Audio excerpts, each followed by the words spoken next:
For decades, southeastern Nigeria has faced challenges of underdevelopment, political neglect, and ethnic tensions.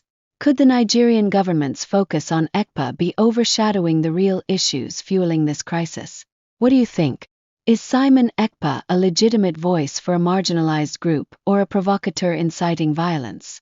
Shouldn't the government focus on addressing the root causes of insecurity rather than on individuals like Ekpa? Who do you think is really behind the violence in southeastern Nigeria? From inadequate infrastructure to the underrepresentation of Igbos in Nigeria's leadership, many in the region believe they have been left behind. For instance, no Igbo individual has held Nigeria's presidency since its independence in 1960. Additionally, hello everyone. Welcome back to Explorewithsu. Today we're diving into a story making international headlines. The arrest of Simon Ekpa, a controversial figure in the fight for Biafran independence. Is he a mastermind of unrest or a victim of suppression? Let's explore. Recent reports indicate that Finnish police arrested Simon Ekpa alongside 4 others on charges related to incitement and financing terrorism. According to Finland's National Bureau of Investigation, Ekpa is suspected of publicly urging people to commit crimes with terrorist intent, claims tied to his alleged use of social media to promote violence in southeastern Nigeria. But here's where it gets interesting.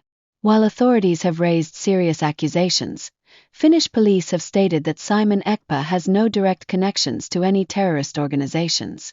Instead, the focus seems to be on his individual actions and the alleged role his social media influence played in fueling violence and instability. Simon Ekpa's rise to prominence began as a self-proclaimed disciple of Motsi Nnamdi Kanu, the leader of the indigenous people of Biafra, or IPOB. Kanu, who has been unlawfully detained and incarcerated by Nigerian authorities, is considered by many as the face of the Biafran independence movement. Ekpa stepped into the spotlight to continue Kanu's advocacy, but not without controversy. The Prime Minister of the Biafra Republic, government in exile, Simon Ekpa, following recent developments in Finland. On Thursday, 21st, 2024, Finnish authorities detained Prime Minister Simon Ekpa in Lahti on allegations of public incitement to commit a crime with purported terrorist intent. However, according to a detailed report from MTV Uutiset, Crime Commissioner Otto Hiltunen, who is leading the investigation, clarified that the ongoing inquiry has revealed no reason to suspect any connections to terrorist organizations. This statement directly refutes attempts by the Nigerian government to label the indigenous people of Biafra, IPOB, and the Biafra Republic government in exile as terrorist entities. It is essential to highlight that neither the European Union nor Finland has classified IPOB or the government in exile as terrorist organizations. Prime Minister Simon Ekpa, a respected political leader and advocate for the self-determination of Biafrans, continues to lead the government in exile with a commitment to peaceful and legal efforts aimed at achieving independence for the Biafran people. Despite efforts to undermine his leadership, he remains a symbol of resilience and determination for millions of Biafrans around the world. The Nigerian government has historically accused IPOB of violence, but these claims remain unverified, particularly concerning the Prime Minister's role. Instead, the Biafra Republic government in exile has consistently emphasized its dedication to democratic principles, rule of law, and non-violent advocacy for freedom. This recent development highlights the challenges faced by self-determination movements and leaders advocating for justice and equality. The arrest of Prime Minister Simon Ekpa has drawn international attention, with supporters worldwide condemning the suppression of the Biafran cause and calling for transparency and justice. So here's the big question. Is Simon Ekpa truly responsible for the insecurities plaguing southeastern Nigeria? Or is this a calculated move to silence a loud voice calling for self-determination? And let's not forget, what if the violence attributed to Biafran agitators is being orchestrated by entirely different forces? Ekpa has repeatedly stated that he advocates for self-defense, not violence. He insists that he's fighting for the rights of the Igbo people, who have long felt marginalized in Nigeria. But authorities claim his words, broadcast to millions through social media, have incited violence. Despite these claims, Finnish police haven't connected him to any terrorist organizations. This raises another critical question. Is he being singled out for his advocacy, or are there deeper, more systemic issues at play here? Let's also not ignore the root causes of this unrest. For decades, southeastern Nigeria has faced challenges of underdevelopment, political neglect, and ethnic tensions. Could the Nigerian government's focus on Ekpa be overshadowing the real issues fueling this crisis? What do you think? Is Simon Ekpa a legitimate voice for a marginalized group or a provocateur inciting violence? Shouldn't the government focus on addressing the root causes of insecurity rather than on individuals like Ekpa? Who do you think is really behind the violence in southeastern Nigeria? From inadequate infrastructure to the underrepresentation of Igbos in Nigeria's leadership, many in the region believe they have been left behind. For instance, no Igbo individual has held Nigeria's presidency since its independence in 1960. Additionally, southeastern states have consistently struggled with federal resource allocation, leaving critical infrastructure in disrepair. The frustrations of the Igbo people gave rise to movements like IPOB. These groups demand independence, arguing that years of economic, political, and social exclusion justify their calls for self-determination. Their actions, from peaceful protests to more direct demands, are aimed at drawing attention to their plight. However, since the Nigerian government has labeled IPOB as a non-organization, this designation has sparked intense debate. Many argue that it's an attempt to silence voices advocating for justice and equity. While IPOB's leaders claim to promote peaceful advocacy, critics argue that their rhetoric could inadvertently fuel unrest. This leads to a critical reflection. What is the most effective path to addressing the concerns of marginalized groups like the Igbo people? Is suppressing individuals addressing the root of the problem, or is it diverting attention from systemic challenges? It feels like people do not have the right to demand for change. The Igbos have been seeking independence for years, so if the Nigerian government really care for the people and wish for peace, why are they not adhering to the Igbo people's request? Perhaps letting them go might just solve the problem. The narrative isn't just about individuals but also about the wider consequences of marginalization, economic neglect, and political inequities. While the fight for independence may be the banner for some, addressing grievances with fairness and accountability might pave the way for a unified resolution. It's essential to address the root causes of these tensions. Decades of underdevelopment, environmental degradation in oil-producing regions, and political neglect have fueled frustration in the southeast. Critics argue that these systemic issues must be resolved to achieve lasting peace. The big question remains: is the Nigerian government addressing the root problems or merely targeting voices like Simon Ekpa IPOB as scapegoats? Should the focus shift to rebuilding trust and equity within the country, rather than suppressing dissent? What's your take on this? Are arrests and crackdowns the solution, or is there a need for broader reforms and dialogue? Let me know your thoughts in the comments below. Strong proponent of sit-at-home directives in the southeastern states, despite the mainstream leadership of the indigenous people of Biafra suspending the exercise. In a statement, Director of Defense Media Operations called for Ekpa to be brought to Nigeria for trial.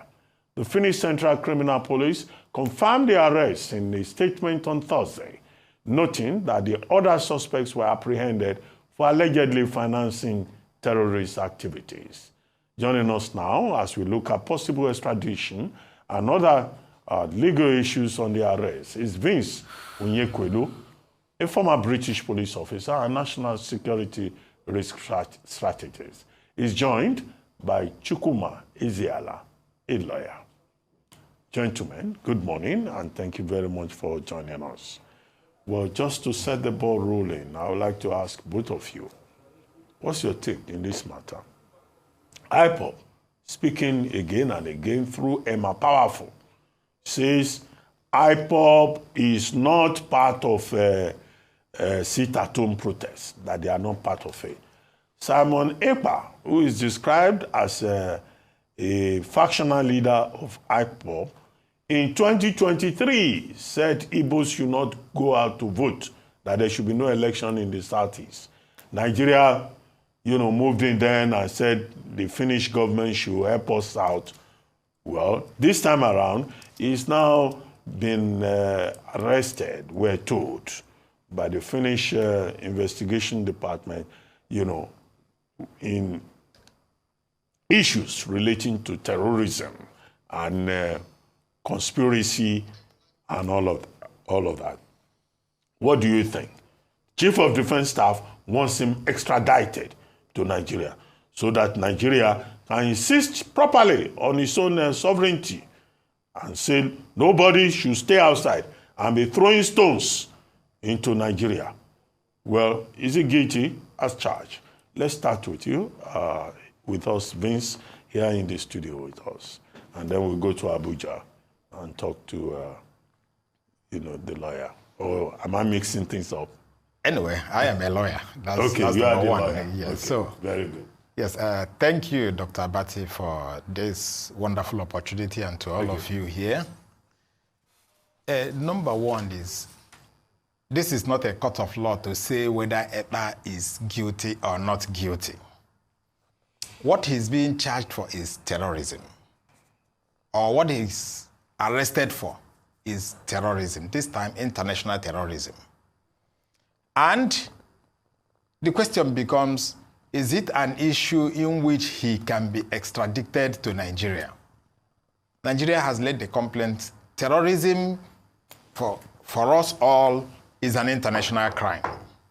And if it is an international crime, by the Rome Statute, all countries must cooperate in the punishment, in the arrest, punishment, and prevention of terrorism. All countries, point of correction. All countries that are all countries that are signatory to the Rome Statute. 124. Yes, all countries that are signatory to the Rome Statute. And in this case, Nigeria is a signatory to the Rome Statute, and Finland is also a signatory to the Rome Statute. So, under that, he can be tried in Nigeria. He can also be tried even in Finland. Now, the question becomes, should he be extradited? Do we have because for you to extradite, usually there should be a bilateral agreement. And from all indication, Nigeria do not have a bilateral agreement with Finland. However, since it's an international crime, he can still be extradited to Nigeria based on the international conventions and the Rome Statute. So, but it's a question of also, what will be the conditions? The conditions will now be onerous. Can Nigeria satisfy the requirements of extraditing one to Nigeria without having a bilateral agreement with Finland? So this is where we are. Going into the accusations against him, we are from Nigeria. Some of us are from the Southeast, and we know that the act of terrorism, which involves instilling fear on civilian population to achieve a political goal, because you must understand what is the meaning of terrorism. Are you using unconventional means to instill fear on citizens in order to achieve a political goal? Once it's there, and especially once there is harm, and once people are dying, then certainly the conditions may have been fulfilled. But like I said, it's only the courts of law, either in Finland or in Nigeria, that can determine that. And it's evidence that will assist us to solve that. Thank you. Very good. Well, let's go to Vince Onyekwelu in our Abuja studio. Vince, thank you very much for joining us. Your take on this Simon Ekpa case. Thank you. Thank you. Good morning, Nigerians. First and foremost, I speak as a professional, and secondly, I speak as a Nigerian, nothing more, nothing less. Professionally speaking, the Finnish authorities have done their due diligence, and they have reasonable grounds to arrest Mr. Simon Ekpa. And in that arrest, they followed due diligence to now charge him based on the information we are getting. Obviously, we still have a lot of work to do for clarifications to authenticate all these informations. Now, with that due diligence done, it's now meant for the law court in Finland to now look into the request by the Chief of Defense Staff to extradite Simon Ekpa to Nigeria. Professionally speaking, the chances are possible to extradite Simon Ekpa to Nigeria. However, in my opinion, it's almost impossible, though it's not 100% impossible, because one, there is no extradition treaty between Finland and Nigeria. Number two, the Finnish authorities have every right to take him to court to answer to the charges against him, and that is perfect, that is due diligence. And afterwards, don't forget the CJEU, the Criminal Justice of the European Union, also have a right under the European human rights to also test if he's suitable to be extradited to Nigeria based on one, the charges against him, and number two, the fundamentals, because he has to defend himself in a court of law. You cannot just bring charges without him answering in response to the reasons why he's inciting violence, to the fundamentals why he thinks there's a reason for him to request for self-determination for the people of Biafra. The Criminal Court of Justice of the European Union has to check if they believe in self-determination. They have to check if they believe in human rights abuses, because bringing that man to Nigeria is a great idea, but I'm not sure that the Chief of Defense Staff should go home and relax and sleep, because they have to consider the human rights records in Nigeria as a country. Obviously, we are all Nigerians. We know our human rights records. There is nothing to boast about. And in instances like people that have disappeared in Nigeria, off my head, Daddy Atta is still being looked for. Nobody has seen him for years. The people that participated in the so-called NSAS protest, many of them, after the panel, no human rights justice for them. The people that were involved in the End Bad Governance protest, no human rights for them. Even last week, we saw the human abuse of a couple by an army general. Up to today, we are still hearing. Or about politicians who believe they can buy the justice system in Nigeria, or politicians who believe they can buy vehicles, build houses for justices. So obviously, we have to understand that Simon Ekpa has to answer to his charges against him. I think that's due diligence to do, and I support that. However, we have to also ask ourselves, can the Finnish authorities, if they want to copy what we do in Nigeria, example, Simon Ekpa is a politician in Finland today. He joined politics in 2017 and is a member of the National Coalition Party, the ruling party in Finland today. They won their national elections in February this year, and they have a president of the country. Simon Ekpa also served the country as an army officer. Now, if you look at this human rights record in Nigeria, what Nigerian politicians have done about justice in Nigeria, do you think the National Coalition Party of Finland will feel comfortable to extradite Simon Ekpa to Nigeria based on zero extraditory treaty between Nigeria and Finland and based on human rights of Nigeria in general? So I think the right thing has been done. Okay. But in conclusion, sir, I think Nigeria also has the copy from Finland to know that due diligence matters. Due diligence space, Mr. not where people can buy justices. All right, Mr. Onyekwelu, thank you so much for your input. I'll come back to you here in the studio. Of course, there's now an issue of financing terrorism as well. When you go onto social media, all you have to do is go through, especially Simon Ekpa's own social media. He used to go live regularly, and during his live sessions, people would come and donate money, and he raised a substantial amount of money. My question is, these ordinary people, whether they be in Nigeria or elsewhere around the world, do they now become implicated in finance terrorism as well? Should they be worried if somebody tuned into Simon Ekpa live on X or Twitter and they sent $2 to his PayPal? Do these people all become part of this bigger case now? Yes, it's very possible that they can become part of the bigger case, depending on the conditions upon which they are doing. If, for instance, you know somebody is committing or is suspected or is committing a crime, and you join that person to prosecute it, to finance it, certainly you are likely going to go in for it. A crime is a crime. Remember, we also have issues of maybe receiving stolen properties or being part of it in any way where you are active in supporting an unjust cause or in supporting terrorism. You become part of it, except you have what you may call a defense, saying that you do not know. You know, but then that defense may not be so easy and available to you. I think, but remember, all these are issues of evidence. You know, so it depends what evidence can you bring. I agree with my colleague who said it will be a tall work for Nigeria. I do not know why it's the Ministry of Defense that is taking this up. I think the Office of the Attorney General of the Federation,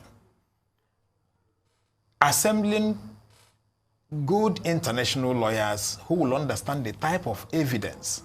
Because since we don't have the bilateral treaty, it means we need to satisfy Finland or Finnish government that what Simon Ekpa is doing in their country, one, is a crime in their own country, is also a crime in Nigeria, as well as an international crime. So by the time you bring all this evidence and you bring those that are supporting that same crime, it becomes easier to say he can be tried. He raised issues of human rights in Nigeria.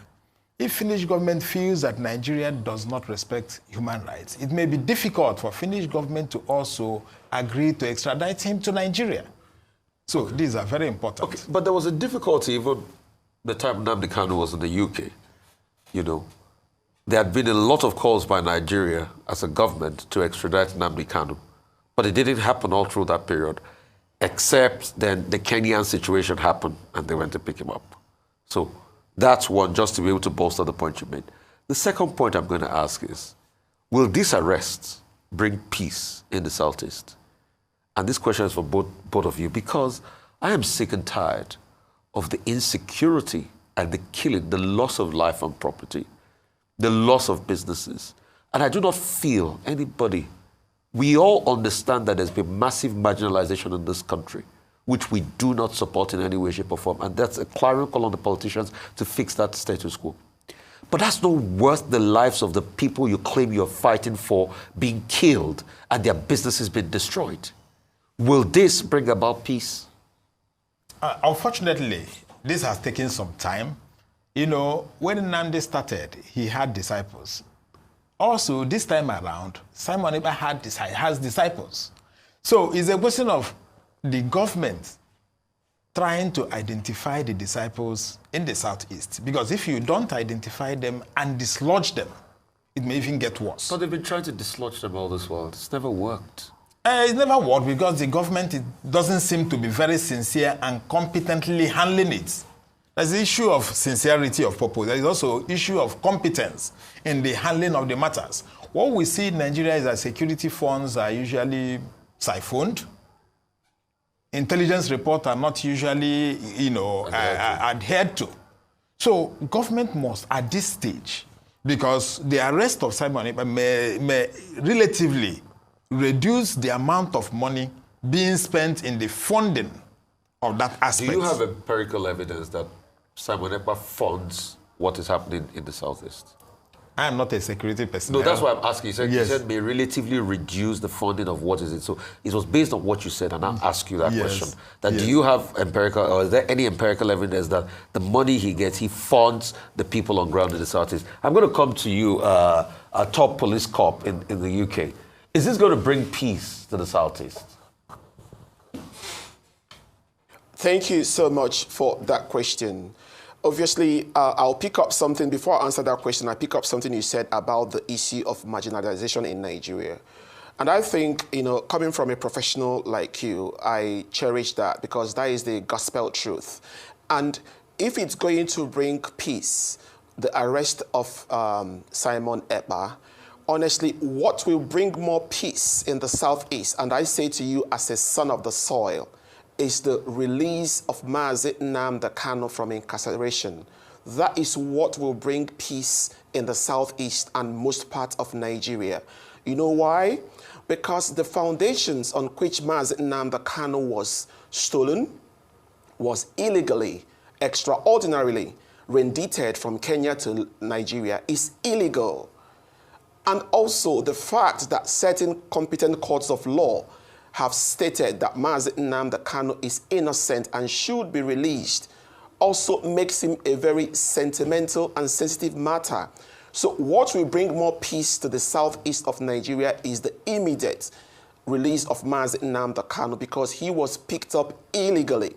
If Mazi Nnamdi Kanu was arrested the way Simon Ekpa is arrested, he goes to the due process of the Kenyan people, and they believe he has to be taken to Nigeria on legal extradition. That's fine, but the foundations is questionable. So the person that will be released to the people of Southeast to bring that peace is Mazi Nnamdi Kanu.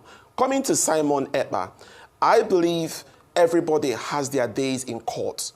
Simon Ekpa is not guilty yet until proven guilty by a competent court of law in Nigeria, which there's no court of law that is guilty, or in Finland or anywhere.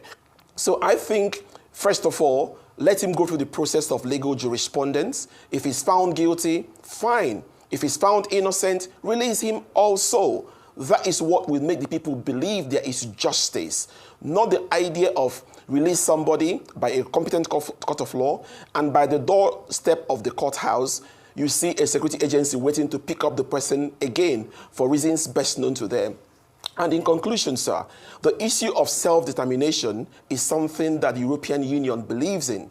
And Finland is a bona fide, complete, permanent member of the European Union. They believe in self-determination. They believe in referendums. They believe in human rights. So when you bring Simon Ekpa to a competent court of law and you lay your charges against him, he also has a right to say, I'm doing this because of A, because of B. And he can now bring his evidences why he's doing what he's doing. It's now left for the court of law to decide if what he's doing is wrong or the way he's doing it is wrong or right. Thank you. Well, self-determination is a principle in international law. But let me ask you, think, wear another cap. Do you really believe, Vince, that releasing Nnamdi Kanu is a solution to peace in the Southeast region, considering that even people of the Southeast are divided on that question? Do you really believe that? And how? As a national security risk strategist, as we have introduced you. Thank you for that fantastic question. I am here speaking as a professional and as a Nigerian. What I believe is in the legality of every step you take in national security. What I believe that Mazi Nnamdi Kanu was illegally, extraordinarily rendited, and I believe you believe that too. What I believe that he was kidnapped from Kenya. What I believe in his fundamentals were abused. What I believe that the court's judgment that said, allow Mazi Nnamdi Kanu a change of clothes. That's a court order. And the authorities refused him to change his clothes because they want to choose the kind of clothes Mazi Nnamdi Kanu must wear. How would you feel, Mr. Ruben Abati, if I choose for you the kind of clothes you must wear? That is one of the highest level of human rights abuses. And a court order was given, and the people in power refused that. What I believe in, that when the court said release Mazi Nnamdi Kanu, that he should be released, what I believe is what the legal structure of Nigeria says, not about my own personal opinion, to avoid issues of saying, oh, because he's Igbo man. So I believe in professionalism. Mazi Nnamdi Kanu needs to be released because he has evidence about the illegalities, and he cannot build legality upon illegality, and he cannot decide for him what to wear. Okay, if he wants to wear Ishia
commerce, those IPOB Nigeria. Here you are seeing the luxurious buses that's been ferrying us, that is taking Biafra from our hotel to the venue.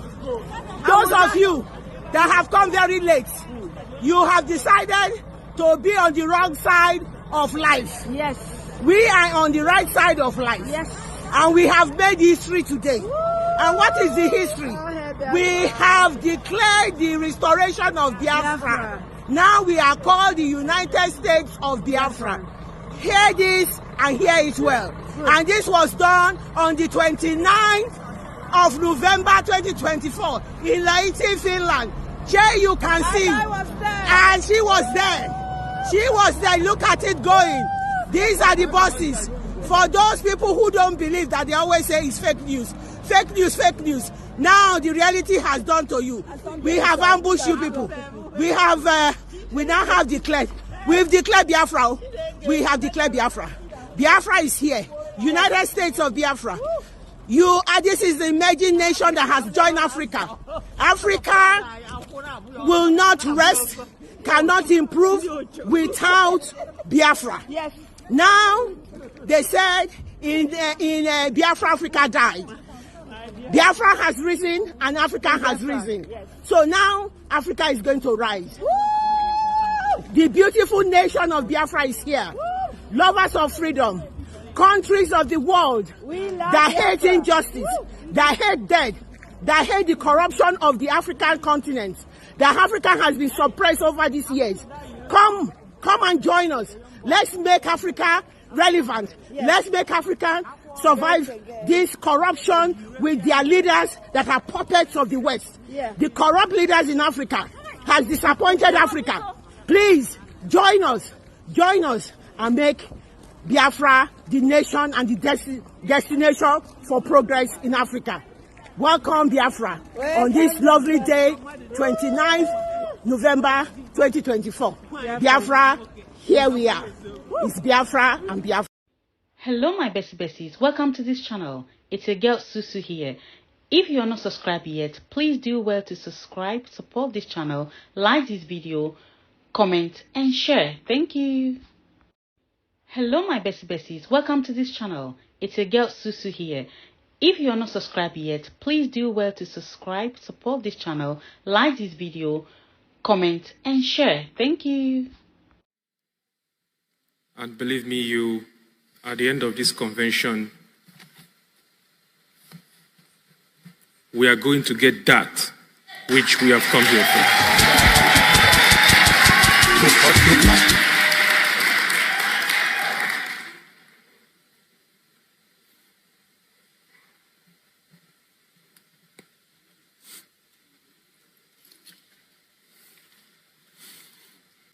It's unfortunate that a man that I love so much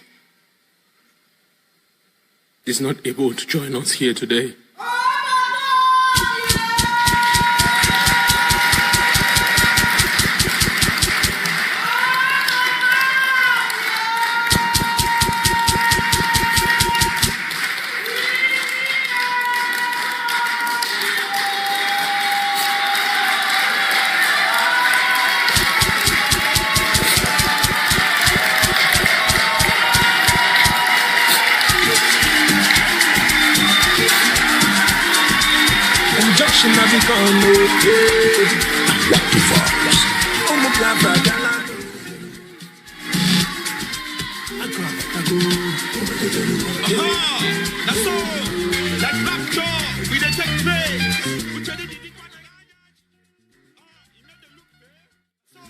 But we must continue. He has set the path for us, and we are not relenting. We love him.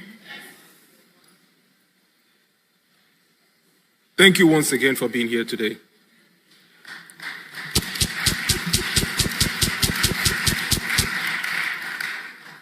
Once again, welcome everybody to Finland. My name is ewithsubuiz. I am the Biafra Republic Government in Exile representative in Europe, and also one of the hosts for this event. So thank you for coming to Finland, and we are going to make history.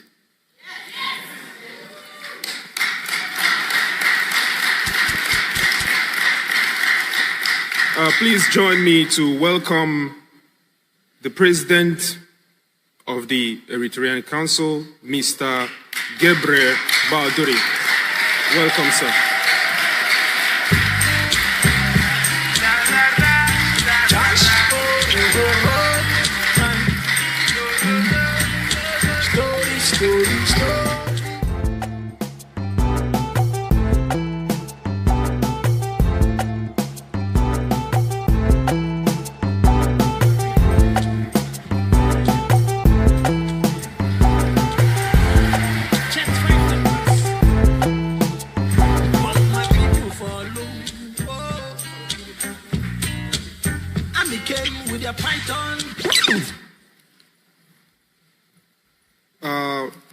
Next on the list, we have this man I'm about to mention. He's a wonderful man, and he has done so much in making sure that our voice is heard in Washington, D.C. I am very proud of his works, and I am looking forward to more that will be coming from him. I am speaking of no other person but Mr. Elias Dinan Vedasos.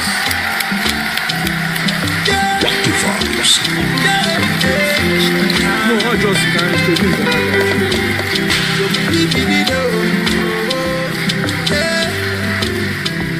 they kidnap and forget. They bring them to Nigeria. They put them for prison. Next on the list, we have Mr. Richard Gazelle.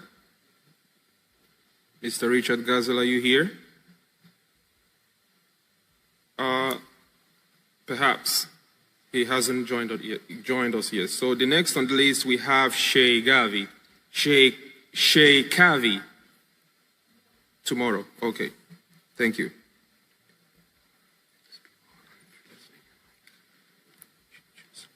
And the next on the list, we have Mr.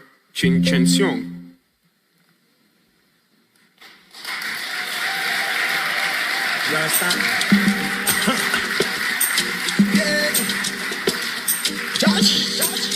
What to vibes?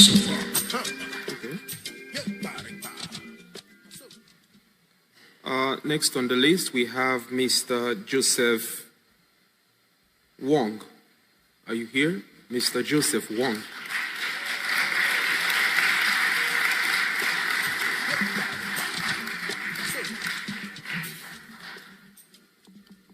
Thank you very much, and that would be it.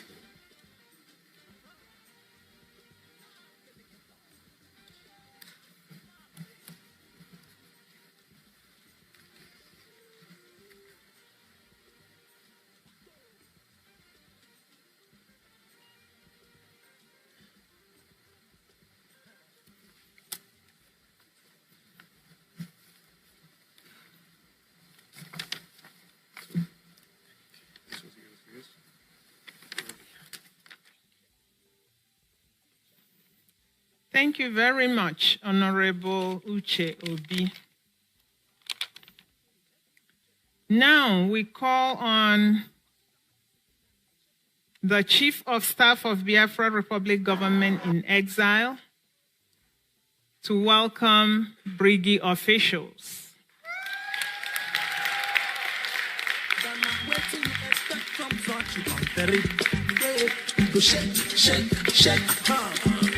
Piano in Asorok, 247 of Golos. Them say Vice President in a terrorist, Senate members in a criminal. So what do you expect? Shake. Over 50 million.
Obatobie, His Excellency Simon Ekpa. Thank you so much.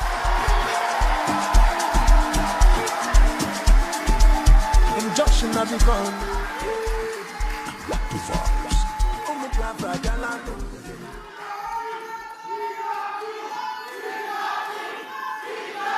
Thank you.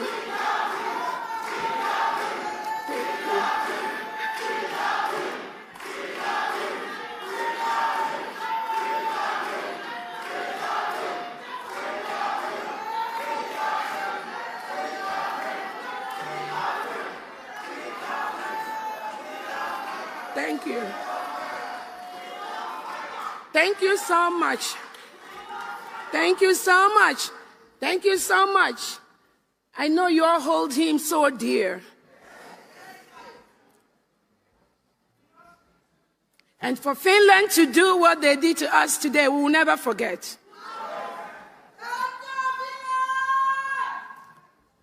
So, on that note, I welcome everyone here today.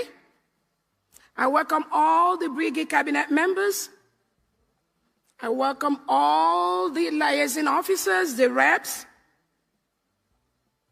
I welcome all the de facto administrators that are here with us today.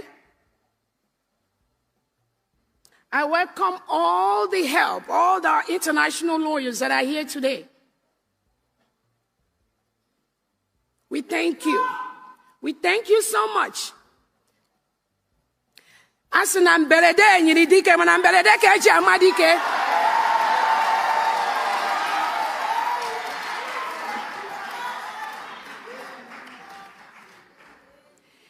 And our Prime Minister has always told us to be ready for a day like this. That is going to come.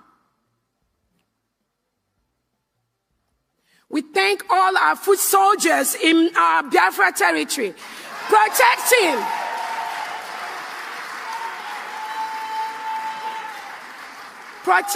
our land, safeguarding the lives of our women and children, making Biafra a safe place. One of the safest places you have in Nigeria today is Biafra land. So we thank them. I just want to use this opportunity to once again recognize our leader. Maazị Nnamdi Kanu dị Ọhamadike afọ ndị Igbo.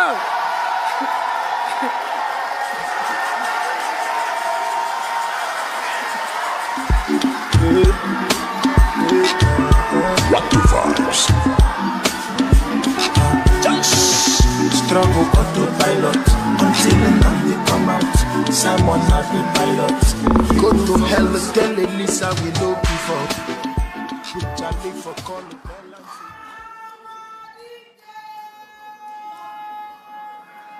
Ọhamadike is today being held by the Nigeria DSS.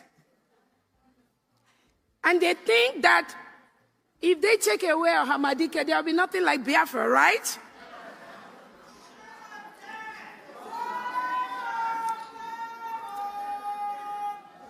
Ọhamadike, he told them, you all have held me for 4 years. What will the 5th year do for me? Because of him, and because of our Prime Minister, and because of the heroes and heroines of Biafra, we are doing what we are doing today. And nobody can stop us.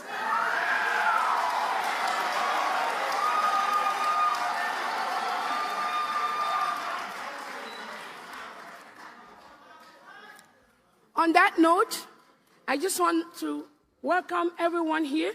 And let you know, behind the scene, there have been the Brigade Cabinet officials that have been working behind the scene day and night to make sure that we are all going home en masse in 2025.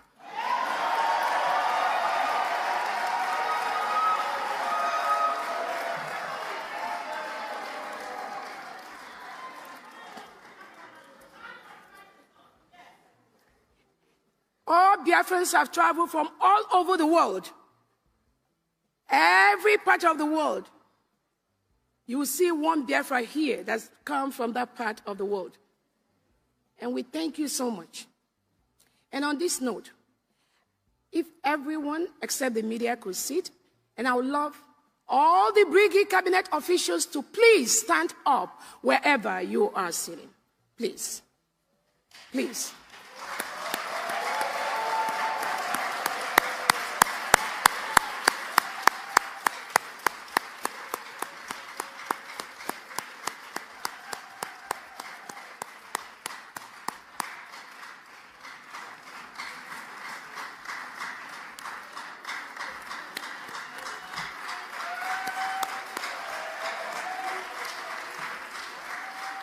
Dear friends, these are the people that have been making things happen behind the scene. The names are so many, and because we are already running out of time, we're not going to be able to name them individually, but please take your time. If you see any of these individuals, please thank them for us. They are why we are here today.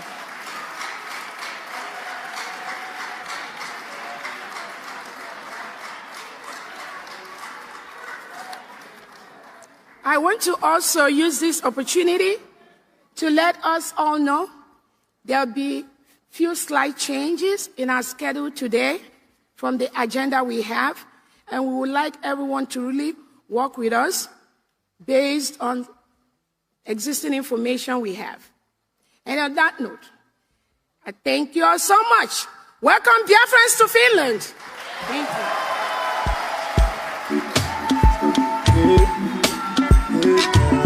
What the vibes? Struggle autopilot until they come out. Simon not the pilot. Go to hell, tell Elisa we no give up. With Charlie for call, tell and say we conquer. Now our destiny, we born to save Africa. Freedom and restoration. If you no get mine, come up, but all you collect would do. Thank you, COS. We call on Honorable Dr. Iman Wabeze to the podium for breaking of kola nuts. Honorable Wabeze, are you here?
The Lord is holy.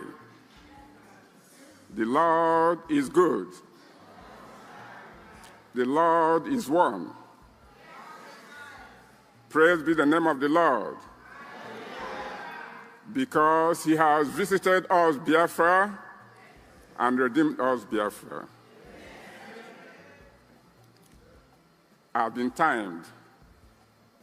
5 minutes. It is not enough for me. But because of the circumstances, I'm going to comply. Last year, I was on the podium in Helsinki by chance. But this year, I'm here by design.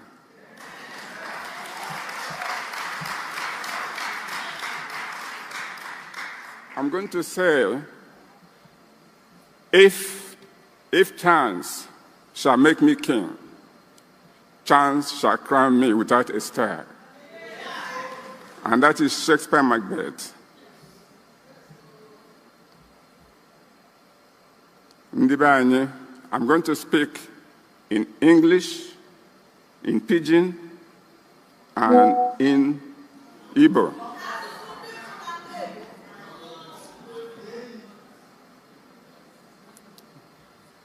what has happened, I'm mellowed. I'm very, very mellowed. What I've intended to do and speak, I'm restricted by my feelings. But what I want to say is that Obato Obie, Obato Obie. You remember before I come to the Kola term, I'm aware, I know my assignment, don't worry. Obato Obie, our people said, things that is very difficult, we can always do it. And how do you translate it in Igbo? Who can give me the chorus? Aneme,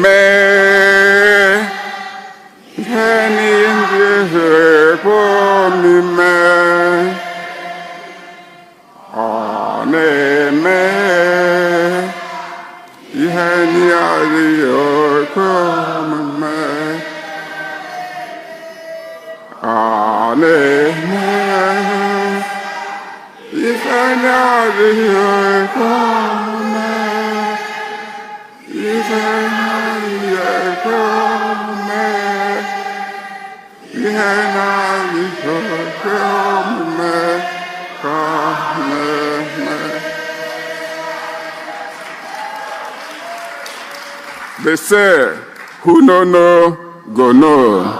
Who no go no. And also, they say, Agracha must come back. Anya Agrachago, we are coming back. Okay, here game is this. Whoo! Look at me. Look at. I was born with 4 fingers on my left hand and 5 on the right hand. Can you remember what is today? Woo! Today is 29, 29, 30, 1st, and 2nd.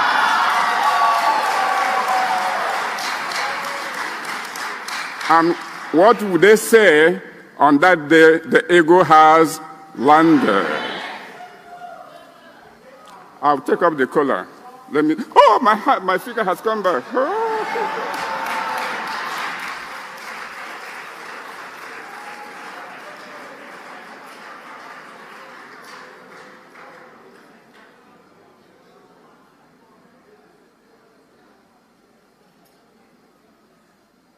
My people, I'm very privileged and humbled and honored to break the collar.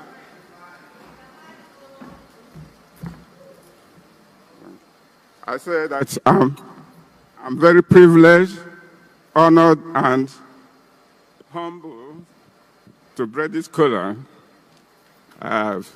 Those of us who were here, oh yes, I forgot something. I've forgotten something. Hey, I forgot something. Last year, when I was on the podium over there, and I remember that I'm on the podium again this year, and the Lord has graciously added 1 year to my lifespan. And you know what it is? I'm 83 today.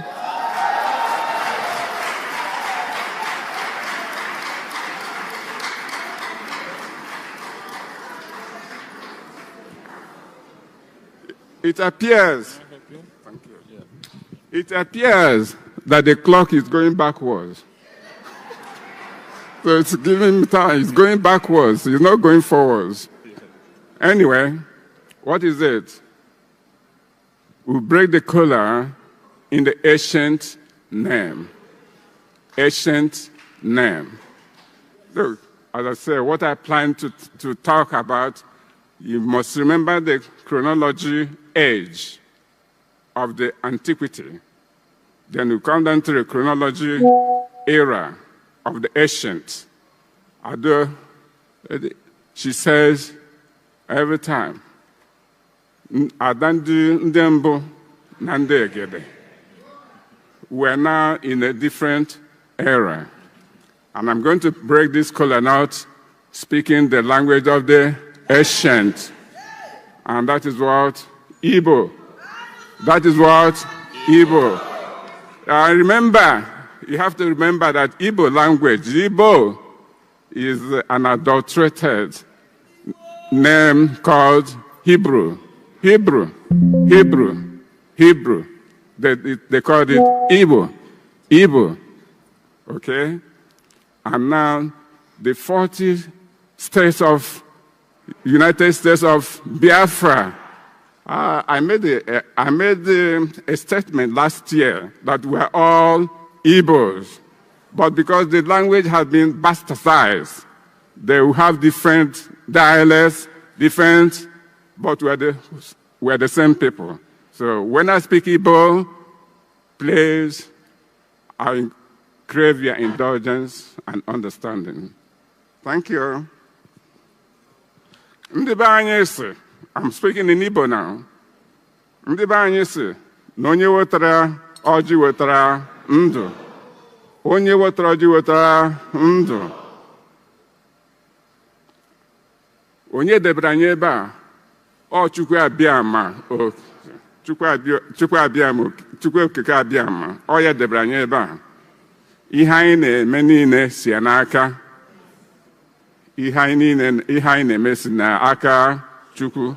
Remember that in different dialects, anyị nwere ihe anyị na-akpọ Chukwu. Anyị nwere ihe anyị na-akpọ Chukwu. Na ibe izom ha na-akpọ Tamno. Ijebe Akwa Ibom or Efik, ha kpọ ya gịnị Abasi. Abịa na Igbo, anyị nwere ọtụtụ afọ a na-akpọ Chukwu Ekene, Chukwu Ọbasi. So ihe anyị niile ka anyị ga-eji na ọnụ m na-akwefu na ọnụ m. Unu mere mistake inye m microphone m kwube okwu.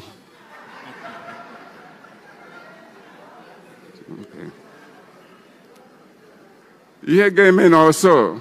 I'm not reminding you. Oh, I'm supposed to be speaking Igbo. Sorry. Nchọrọ matter that n'afọ gara aga asị mgbe nna wa ọjị kwuna asị ise but o nwere nwoke bụ president before a na-akpọ Ọfịa. Ọ sị watch my lips.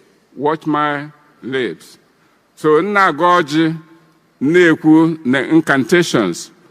Watch my lips before he say, don't say he say before me.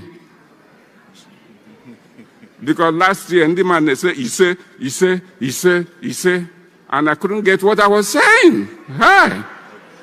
So this time, Achomka, you just please, when at the end of my incantation, then he say,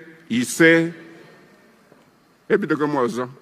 Ndị be anyị sị na onye wetara ọjị wetara ndụ.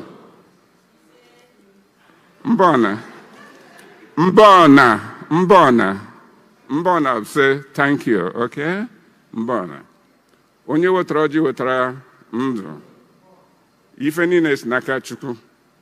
Anyị na-ekene Chukwu Okike Abịama. Onye nyere anyị ndụ. Ndụ onye isi anyị nọ na mkpọrọ. Ihe njikwa ya mkpọrọ, ama m ihe a ga-akpọ ya n'Igbo, bụ na anyị na-akpọ ya mkpọrọ. Ụlọ nga, but ọ nọ n'ụlọ nga, ọ nọ na mkpọrọ. Ha jide, but anyị na-ayọ Chukwu Abịama ka o debe ndụ ya. Chukwu Abịama debe ndụ Amamadike bụ Nnamdi Kanu. Ise. Chukwu Abịama debe ndụ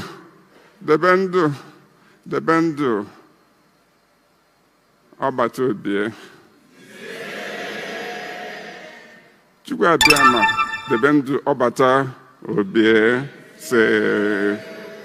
Chukwu Abịama debe ndụ ndị niile nọ n'ụzọ na-ahụ na ndị niile ma ndị bịara ndị si Amerịka ndị na-enye anyị aka, ndị na-eje na Washington DC, ndị Eritrea, ndị South Korea, ndị onye ọbụla bịara ebe a ndụ ya dịkwa ise.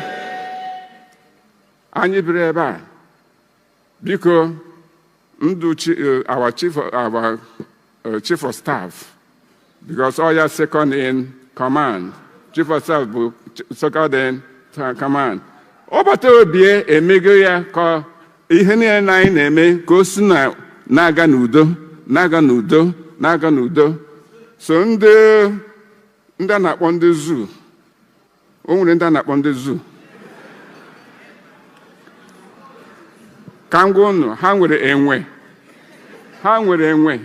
ịtọ. Ndị zoo nwere enwe ịtọ. Ihe a na-akpọ enwe bụ monkey. Ha nwere enwe ịtọ, monkey. Ha na-afụ ụzọ, ha na-anụ ife, a na-agụ okwu. Ka m translate n'Igbo, biko ewena n'iwe. They don't see, they can't see no evil. They don't talk no evil, and they don't hear no evil. And that's why that place is rotten, complete rotten. Ndụ onye ọbụla, asị m, okay, ndụ onye ọbụla, ma nwata na oke, nwoke na nwanyị, ụmụ anyị niile, ma ndị nọ ebe a, ma ndị nọ n'obodo oyibo, ife anyị na-akpọ ebe a bụ obodo oyibo, ndị nọ na Biafra, ndị nọ dịso, unu na-awakwa Chukwu okike abịa ma ga-edu unu ndụ. Ihe a ka m na-agwa, si n'afọ Chineke bụ onye kere anyị ise.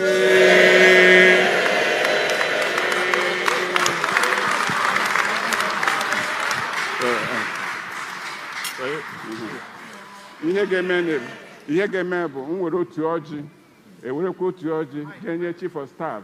Ọ ya bụ second in command, okay?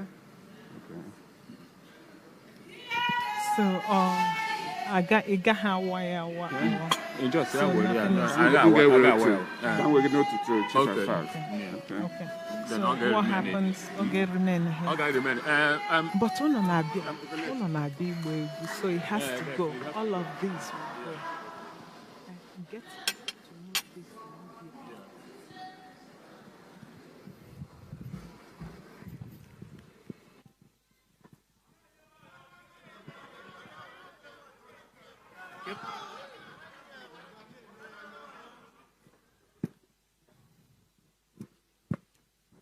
I need you up here.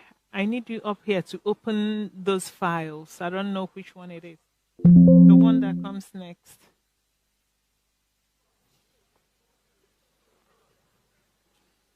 I don't know why you closed.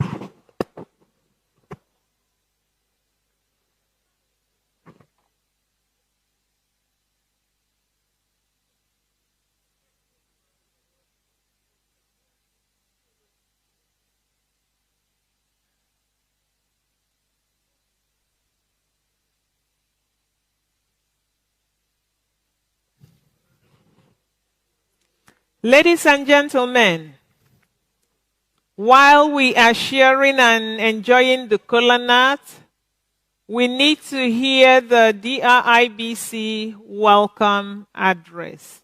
And for that, we call on Honorable Emma Madabom to the podium.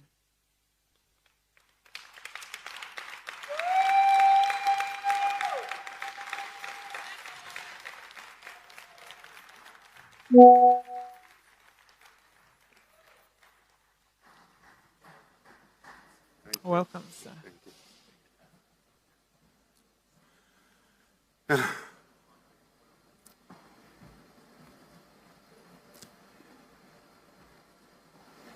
Greetings, Biafrans and friends of Biafra. Somehow I'm trying to get back myself. So if my voice is not good, please, I apologize. Because when I heard the voice of our Onyendu, Mazi Nnamdi Kanu, I was down. Then, when Honorable Uche was talking about the person who made it possible for us to be here, Obatobie, I was crying there. So, still trying to get back myself. But we must continue. That's why we are here. And Biafra is here.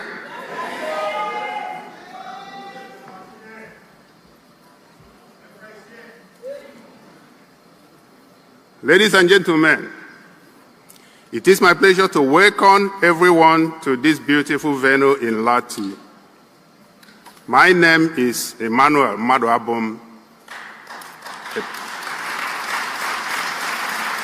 Thank you. Thank you. Thank you to the wonderful people and the government of Finland. I don't know about you, I feel at home each time I visit Finland. And this very visit is already feeling that way. Today marks a historic moment in the relationship between the people of Finland and the people of Biafra, and definitely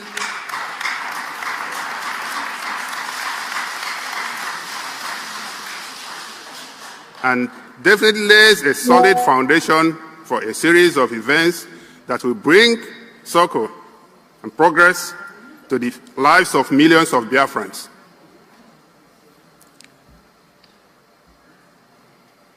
Our presence here is not just important. It is vital, it is special, and it is an honor for all of us to be part of this historic moment for Biafra freedom. And what a better place to be than to be in a country that stood with us during the most challenging time in our lives. During the time, much of the world looked away while a few other countries conspired to wage a genocidal war against our people in 1967 to 1970, during which more than 5 million Biafrans perished.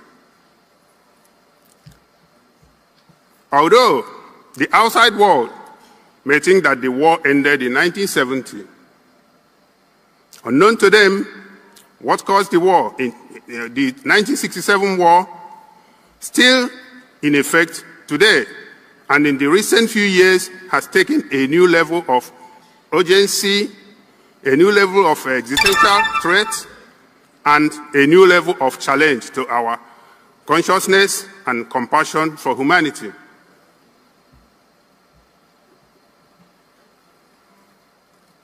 Every single Biafran in this room knows about our struggles, the unwarranted killings of our people that dates back to the 1940s and 1960s that forced our forebearers, Chukwuemeka Odumegwu Ojukwu, Dikemba Nnewi, and his deputy, General Phillips Effiong, to initiate steps for self-preservation of our people following senseless massacre of our people in northern Nigeria.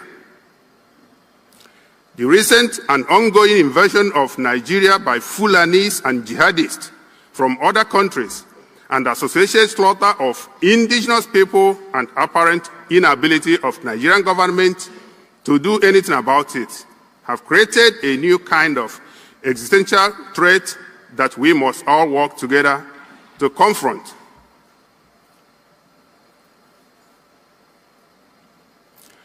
When our leader was taken, on 19 June 2021, Mazi Nnamdi Kanu, our Onyendu, was illegally kidnapped in Kenya and renditioned to Nigeria by the Nigerian Fulani government. Since then, the Nigerian government has kept him in solitary confinement despite his ailing health and 2 court judgments for him to be released. Let us all spare a thought for Mazi Nnamdi Kanu, our Onyendu, who still remains languishing in the DSS dungeon in Nigeria.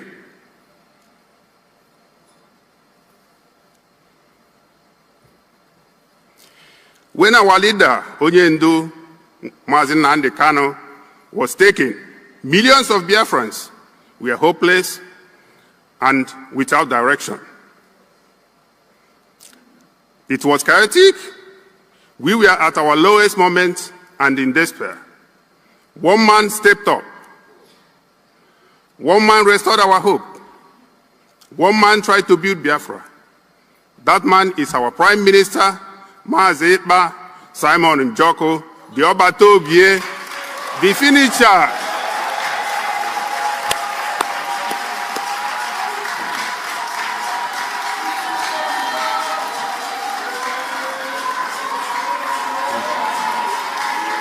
Thank you. Thank you. Thank you.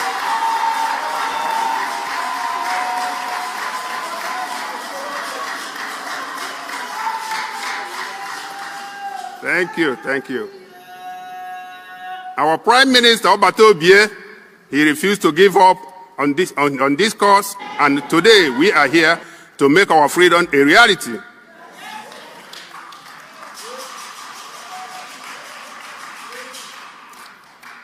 Thanks to your leadership, our Obatobie, we can all see the finishing line in sight. Indeed, you are the finisher. Obatobie is the finisher.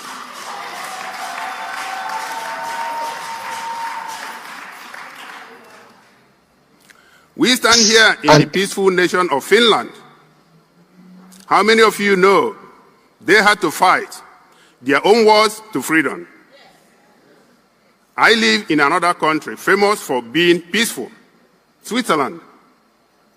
But how many of you know the Swiss had to fight for their freedom too? All around the world, people fight for their survival and well-being. And they should.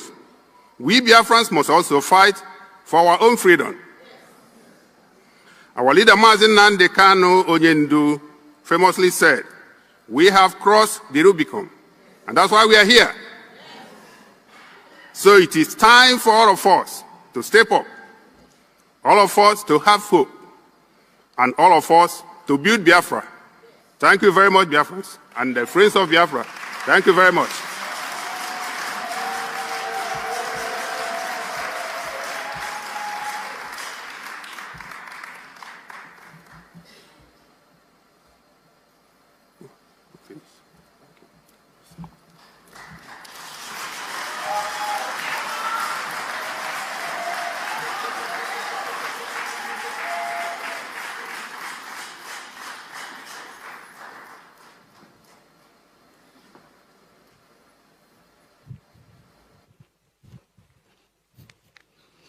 Thank you very much, Honorable Imam Madabum. We are at lunchtime, and we must keep. So, we call on Honorable Boniface and the entire team of the Brigi Culture and Tourism Department to dance us to lunch. Honorable Boniface, take the stage.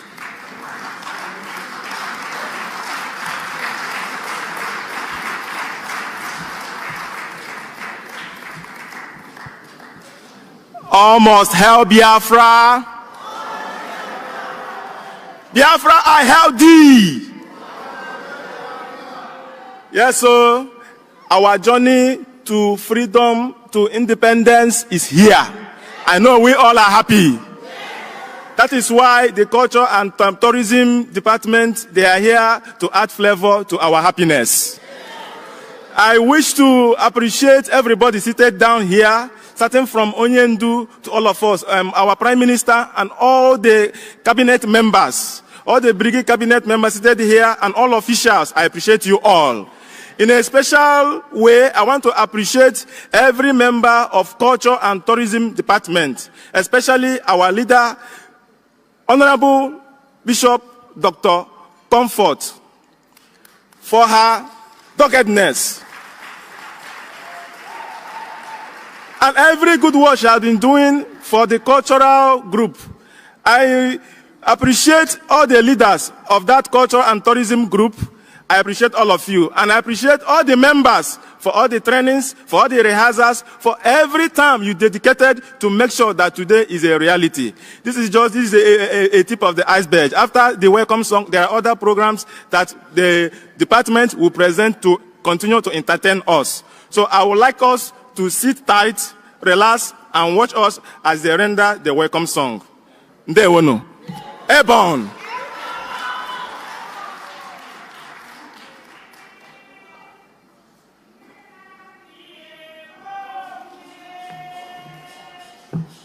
Please permit me to call on our leader, Honorable Bishop Dr. Comfort, to come and usher the Culture and Tourism Department officially. Thank you.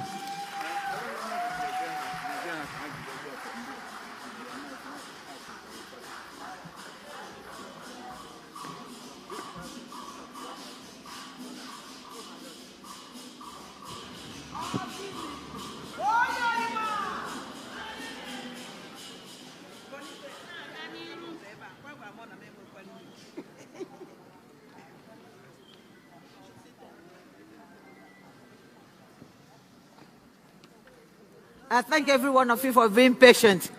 It's not easy to put Biafran song or music and dancing steps together. It's not easy. So, at the end of the day, you shall be fully entertained.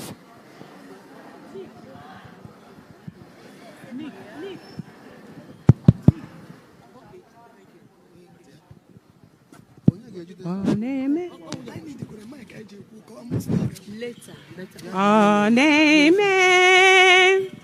ihe na-adịghị ekwe omume. Oneme ihe na-adịghị ekwe omume. Oneme ya. Oneme ihe na-adịghị ekwe omume. Ihe na-adịghị ekwe omume. Ihe na-adịghị ekwe omume. Kone chayine me yena dige kwa mume oneme yena dige kwa mume oneme yena dige kwa mume yena dige kwa mume yena dige kwa mume koneme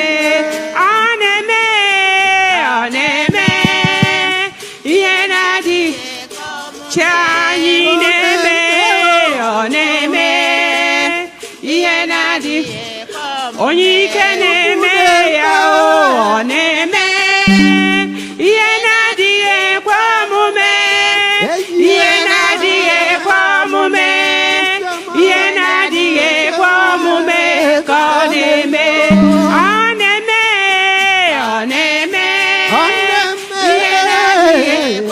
na-adịghị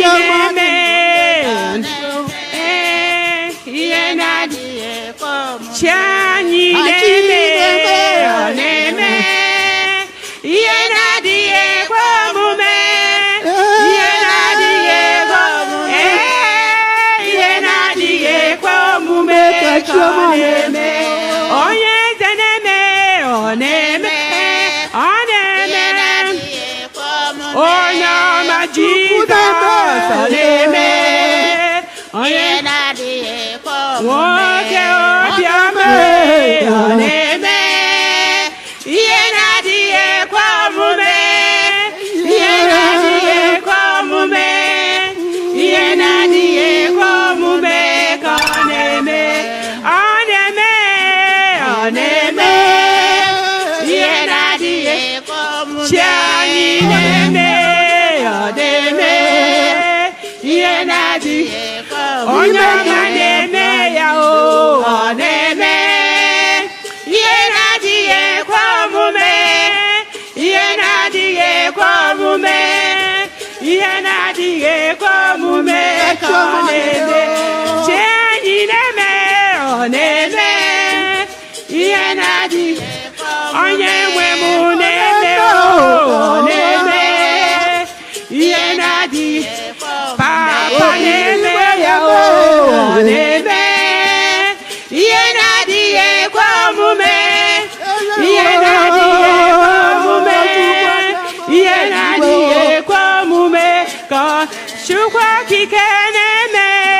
oneme yenadie etiweneme yo oneme yenadie namuneme yo oneme yenadie komume yenadie komume yenadie komume kaneme oneme yo oneme yenadie chayineme yo oneme yenadie komume nayineme yo oneme yenadie komume yenadie komume yenadie komume kaneme eteneme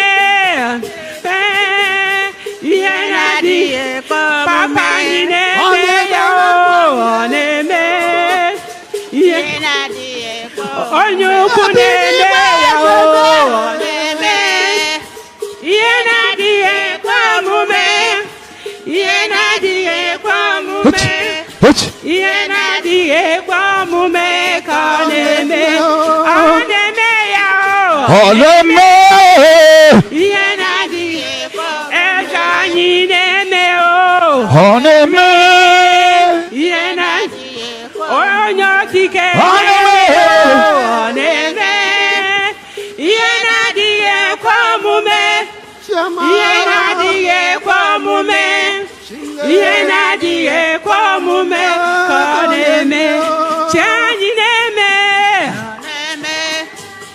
yenadie ezanyineme yo oneme yenadie papa nyineme yo oneme yenadie komume yenadie komume yenadie komume kaneme omewo yo oneme yenadie komume ezeneme yenadie okikeneme yo oneme yenadie komume yenadie komume yenadie komume kaneme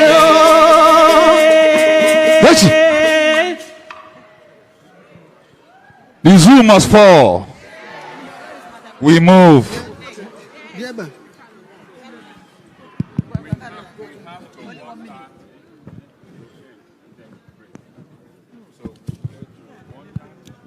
Hello, hello.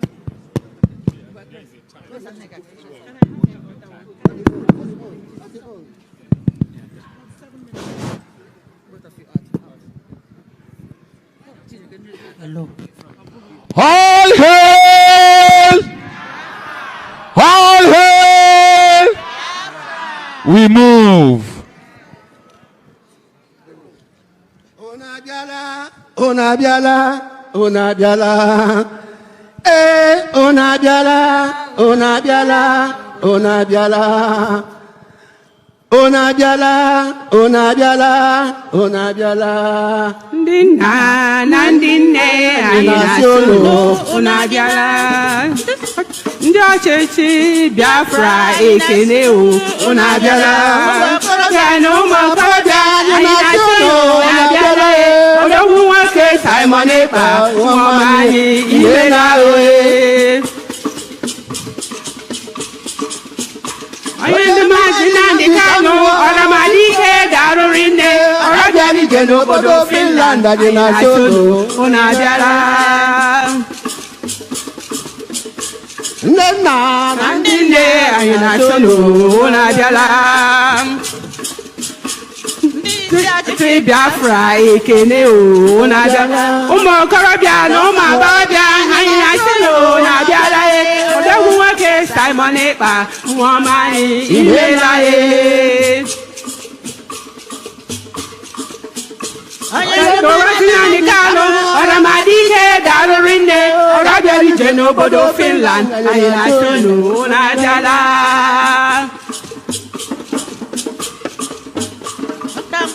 N'ụbọchị taa n'ụbọchị ndị a ụmụ Biafra gbakọtanụ n'afụfụ anyị agwụsiwo ọ ga-akpọtụ n'ụbọchị taa ebelebe ga-egbu n'ụbọchị ndị a ụmụ Biafra gbakọtanụ n'afụfụ anyị agwụsiwo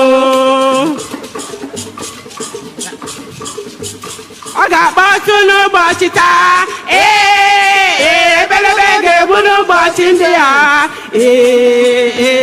ụmụ Biafra gbakọtanụ n'afụfụ anyị agwụsiwo ịba ṅụrụ ịba ka anyị gbara ịba egwu ọṅụ ka anyị ṅụrụ ịba ka anyị gbara ịba egwu ọṅụ ka anyị ṅụrụ ịba ka anyị gbara ịba egwu ọṅụ maka gịnị Chukwu okike abịa ma zawa anyị ekpere gịnị Chukwu okike abịa ma gọzie anyị mmeri gịnị Chukwu okike abịa ma gọziwa anyị agọzi ka anyị ṅụrụ ịba ka anyị gbara ịba egwu ọṅụ ka anyị ṅụrụ ịba ka anyị gbara ịba egwu ọṅụ ka anyị ṅụrụ ịba ka anyị gbara ịba egwu ọṅụ maka gịnị Chukwu okike abịa ma zawa anyị ekpere gịnị Chukwu okike abịa ma enye ewu anyị mmeri gịnị Chukwu okike abịa ma gọziwa anyị agọzi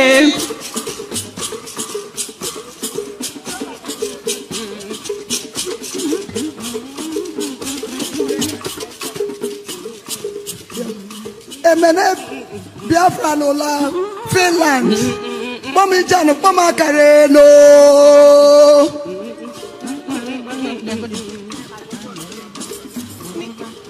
Nitoite ye nite kamoko mufo eri anyi ni Biafra sosongo.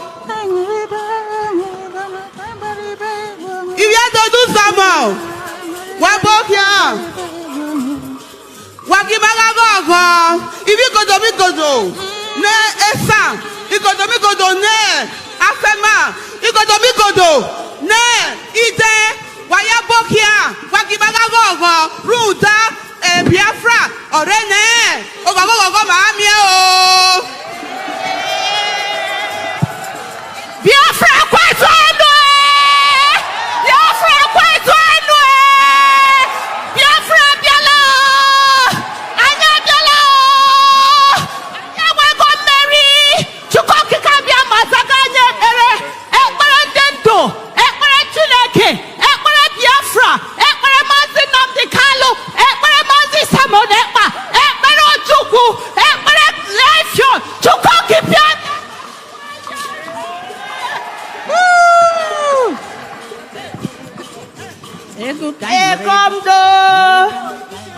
Ekomdo, memere komdi dino Biafra o, ekamiyetemi, Biafra di o, ewa di idamima, ididatie, mbo ekomdo, mamade, iden mamade, iban mamade, iya.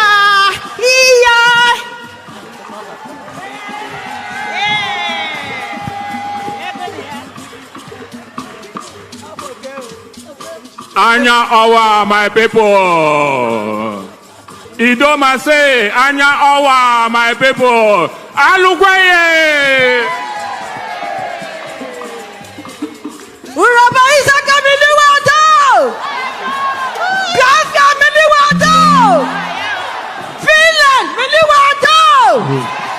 Biafra agonana orizena akbaru bawaki iflandi all harmony with Biafra lune Biafra Biafra orire kazawo yorobare Biafra wado.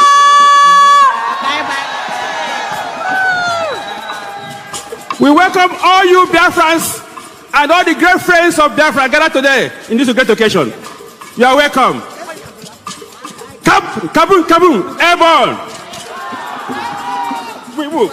Kai ngoriba, kai bariba egwawo. Kai ngoriba, kai bariba egwawo. Kai ngoriba, kai bariba egwawo. Kai ngoriba, kai bariba egwawo. Maka gini, Chukwu okike abịa ma zawa anyị ekpere gini. Chukwu okike abịa ma nye anyị mmeri gini. Chukwu okike abịa ma gozi kai ngoriba ngoriba kai bariba egwango kai ngoriba ngoriba kai bariba egwango kai ngoriba ngoriba kai bariba egwango kai ngoriba ngoriba kai bariba egwango makakini chukwa kikadama kawanye meregini chukwa kikadama enye wanye meregini chukwa kikadama gozi wanya gozi kai ngoriba ngoriba kai bariba egwango kai ngoriba ngoriba kai bariba egwango kai ngoriba ngoriba kai bariba egwango kai ngoriba ngoriba kai bariba egwango kai ngoriba ngoriba kai bariba egwango kai ngoriba ngoriba kai bariba egwango kai ngoriba ngoriba kai ngoriba ngoriba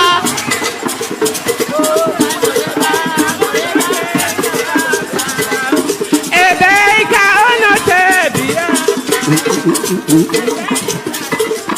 Biafra rapo Biafra gale bozogabere Agaima rapo Biafra gale bozogabere Biafra gale Ebeika onote Ebeika onote Biafra Biafra gane bozogabi Agama rapo Biafra gane bozogabire Biafra garden Ebeika onote Biafra Ebeika onote Agama rapo Biafra gane bozogabire Agama rapo Biafra gane bozogabire Biafra garden Oh mokore bemo gele luna Oh mabagi bemo gele luna Ebeika onote Biafra Ebeika no na o Biafra gane bozogabire Agama rapo gane bozogabire Biafra garden Oh mokore bemo Oh mabagi bemo Ebeika onote Biafra Ebeika onote Agaya rapo Biafra gane bozogabi Agaya rapo Biafra gane bozogabi Biafra garden Oh mokore bemo Oh mabagi bemo Ebeika onote Biafra Ebeika onote Biafra gane rapo Biafra gane bozogabi Agara rapo Biafra gane bozogabi Biafra garden Oh mokore bemo Ikele Oh mabagi bemo Oh nde na o jikere benuna Ebeika onote Biafra Ebeika no na o Agama rapo gane bozogabi Agara rapo Biafra gane bozogabi Biafra garden Oh mokori bemo Oh mabagi bemo Ebeika no na o Biafra Ebeika no na o Biafra rapo Biafra gane bozogabi Agama rapo gane bozogabi Biafra garden Ebeika yina na o Ebeika yina na o Agama rapo Biafra gane bozogabi Agama rapo Biafra gane bozogabi Biafra garden Oh mokori bemo Oh mabagi bemo Ebeika anyisi Ebeika yina na o Agama rapo gane bozogabi Agama rapo gane bozogabi Biafra garden Oh mokori bemo Oh mabagi ibe mo. Ebe ka anyị se. Ebe ka anyị na o. Agamarapo. Gane baza. Agamarapo. Gane baza. Biafra garden. Oh, Makori bebo. Oh, my buggy bebo. Ebe ka anyị na o.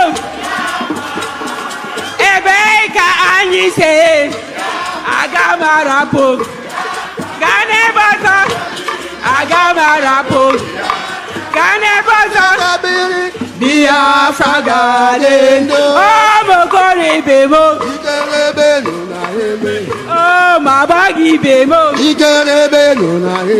Ebe ka anyị se. Biafra. Ebe ka anyị na o. Biafra. Agamarapo. Biafra. Gane baza. Agamarapo. Biafra. Gane baza. Biafra garden. Oh, Makori bebo. Oh, my buggy bebo. Ebe ka anyị se.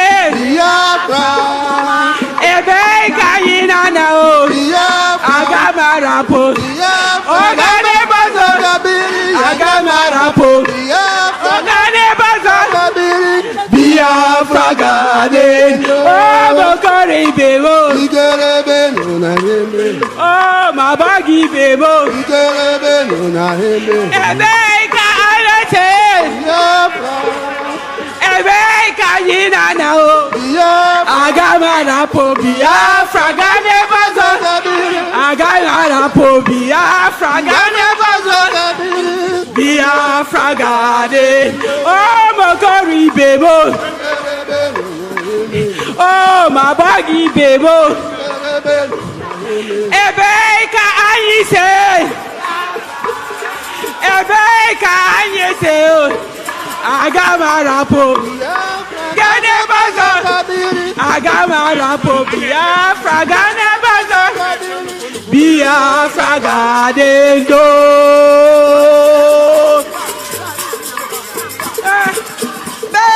Biafra garden do.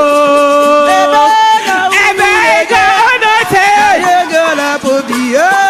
Ebe ka anyị na o. Agamarapo.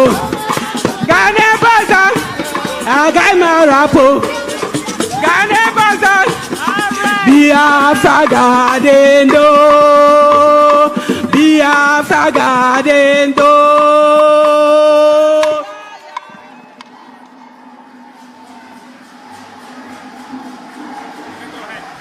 Okay. All hail Biafra. All hail Biafra. Thank you so much to the Brigi Culture and Tourism Department. Thank you. This was lovely. A lovely welcome song. Are we hungry yet? Are we hungry? As quickly as possible. All right. Lunch is ready. And we are 7 minutes late to lunch. Lunch ends exactly at 2:15 p.m. So as we walk to lunch, we will use the Giant of Africa by our brother that is supposed to be here, but he's not because of visa issues. M. Josh, Giant of Africa. Thank you. Absolutely empty. And today we have come to do justice to the mess that it has become. We must therefore hand over our proceedings to the Most High, and in so doing, invite the Spirit of Heaven to take charge of what we are doing here today, because it is pivotal. And we must pray in the language of heaven, of course. Chineke na nke pụrụ ihe niile, Chukwu okike abịa ma bụ onye mmụọ na mmadụ na-efe. Onye ike niile dị n'ọbadara aka ya.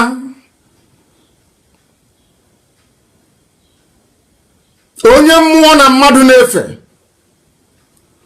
ọ bụ naanị gị bụ okike mmalite ọgwụgwụ bụ nke naanị gị ọ bụla dị na ndị mmụọ ozi na-agba oche eze gị okirikiri eze ebube dị ngọzi ha wee na-aja gị mma wee na-eto gị wee na-akpụ isi ala nye gị ọ bụla dị ndị okenye oru 2 na 4 bụ ndị na-atụ mkpọ ọlaedo wee na-asị na ịdị nsọ Chineke ha sị na ịdị nsọ Chineke ha sị na ịdị nsọ Chineke lekwa ka ebube gị si wee sachie ihe niile nke gị nwekere eke n'ihi na ọ bụ naanị gị bụ onye kere ihe niile nke mmadụ dị ndụ na-ahụ anya ma nke ọ na-apụghị ịhụ anya mana onye kere gị ọ bụ ya mere ndị Igbo ji wee na-etu ha na-akpọghị ọka aka ọ bụ naanị gị bụ ọka ome ntụkwasị obi anyị niile bụ m n'obi anyị niile bụ n'ebe nọ nna nke ebere dị ngọzi anyị wee na-arịọ gị ka ị gwara amara gị na ọmịiko ịhụnanya gị na ebere gị ngọzi gị nke pụrụ iche wee leta ndị gị n'ihi na ọ bụ ụmụ oru gị ka anyị bụ nna nke ebere dị ngọzi anyị enweghị chi ọzọ ewezụga gị anyị anaghị efe arụsị anyị anaghị akpụ isi ala wee nye ihe ọbụla mmadụ nwaanyị nwụrụ anwụ nna nke ebere dị ngọzi ọ bụ naanị gị ka anyị na-efe n'ihi na ndị ọbụla pụtara ife gị eze ebube dị ngọzi ga-efe gị n'ime mmụọ na eziokwu a sụghị ngọ nke atụghị egwu mmadụ ọbụla onye nwe m na Chineke nna nke igwe ka isi wee nọnyere ndị Igbo wee gọzie ha ka ọgbọ nke ugbu a si wee na-arịọ gị onye nwe m na Chineke nna bụ n'igwe na anyị apụghị ife gị n'obodo ekwensị bụ Zoo Naijiria anyị ga-etigheta azụ n'ụzọ ndị Igbo wee kpọkuo oge eze ebube dị ngọzi ka amara gị na ebere gị wee jupụta n'ime ndụ anyị ka o si wee jupụta n'ihe nke ebe ego Chineke nna nke ebere dị ngọzi n'ihi na ọ bụ ọlụ aka ka mbara igwe na-egosi wee na-etugusu niile nke ndị agha anyanwụ na kpakpando na-erubere gị isi ọnwa na-akpụ isi ala nye gị ọ bụ ọnọdụ nyere ha ka ha nọ n'uweru ụbọchị nketa nna nke ebere dị ngọzi wee na-arịọ gị wee na-akpọkụ wee na-acha gị mma na-asị gị biko bịa ka wee gbasa ozi nsọ nke gị n'ụwa niile na-ege ntị nna nke ebere dị ngọzi ka ọ ga-abụ na ikpete masị mgbe ebi enye anyị Biafra nna nke ebere anyị ga-akpụ isi ala wee nye wee gọzie gị wee jaa gị mma ma too gị site n'ebighị ebi ma ruo n'ebighị ebi ise mma mma dịrị gị Chineke. We must preach this very gospel, and as we do so, we must do it in truth and in every honesty. This very day we have come to do justice to the decaying, dying zoological republic. If you don't have your pen and paper, you are doing yourself a great deal of disservice. Go and get your pen and paper, and as I've always said, wherever Alamajri is Janjaweed or Aboki, you bring your slate and you bring your chalk. As we delve into the depth of analysis and philosophical postulates, I would expect you to be mastering your alphabets from A to Z. Because had a majority of those in the northern part of the zoo been sensible, had our Yoruba brethren in the West been slightly brave with the grace that God has given them with media, we won't be where we are today. But the zoo is a mess. Anybody who is unfortunate to be part of the zoo is now a laughingstock all over the world. Mankind is laughing at us. And the sooner we bring the miserable existence of the zoo to an end, the better for everybody. The better for everybody. And that's why we're here this evening. You must pay attention. Very close attention. It is very, very critical that you pay attention. I will take off my glasses and I will have a sip of water before we proceed.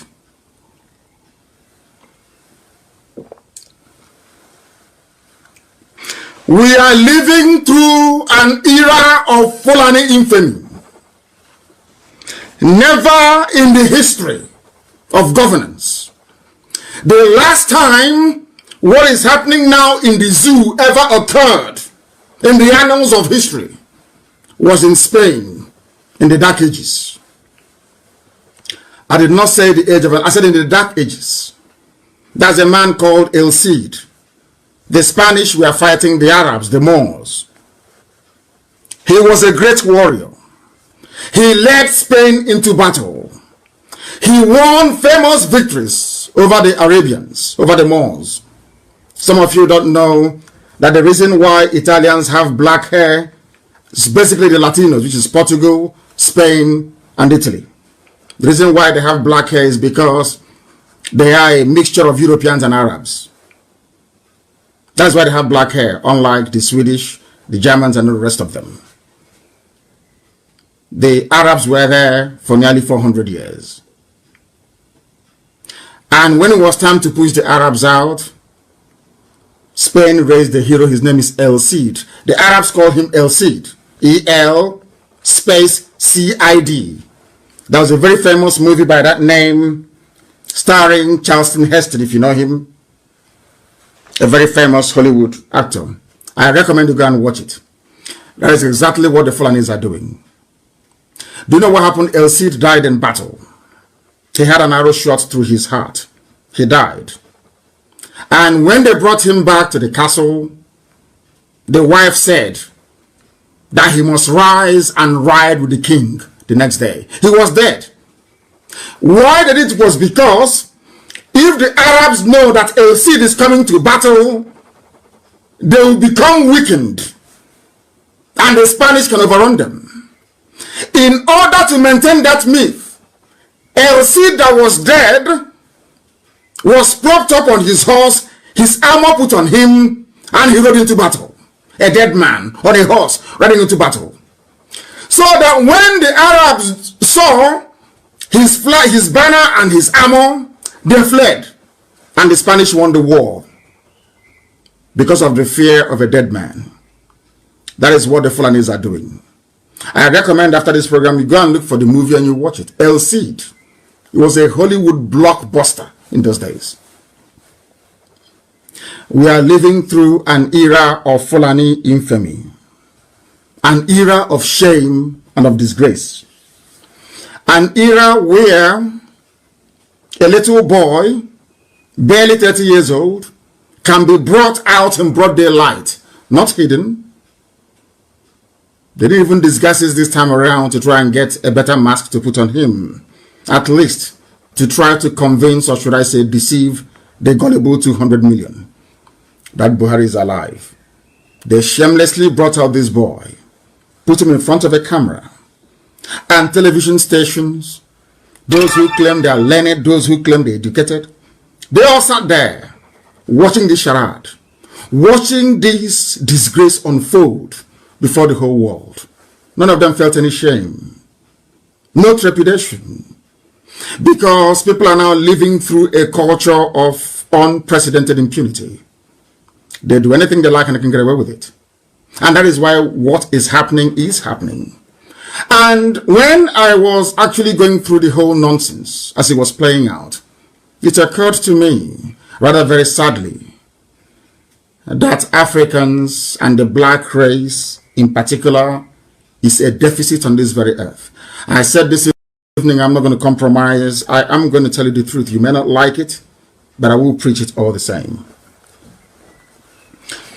An 80-year-old man in broad daylight became a 30-year-old, not even 40, 30 years old. Everybody saw it. And I know that what is giving some people comfort is that body double is not a new thing. It's been existing in history. In every political era, they've had body doubles. I understand, I respect that. But no body double ever addressed the people. No body double ever signed any treaty. No body double ever signed any undertaking or entered into an agreement on behalf of the country that is impersonating their president. In Africa, our education and our morals are highly flawed. This is a country supposedly of 200 million people. You have imams, you have pastors, you have bishops, you have archbishops, you have custodians of morality, you have those who are commentators, you have analysts, you have journalists, and you have the elders. All these people lay claim to one degree of relevance or the other based on what they perceive to be their place in that very society, be it age, be it by profession, be it by prowess, be it by pedigree. Call it whatever you like. In a country of 200 million people,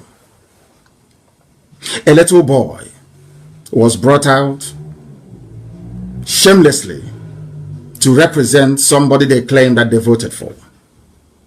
I told you this before, that there is something wrong with an average Nigerian.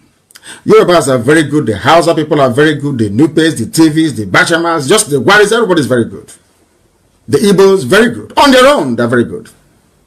As soon as you bring them together,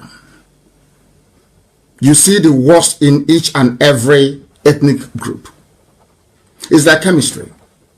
There are some substances or elements that in isolation they're doing very well. In isolation, there's nothing wrong.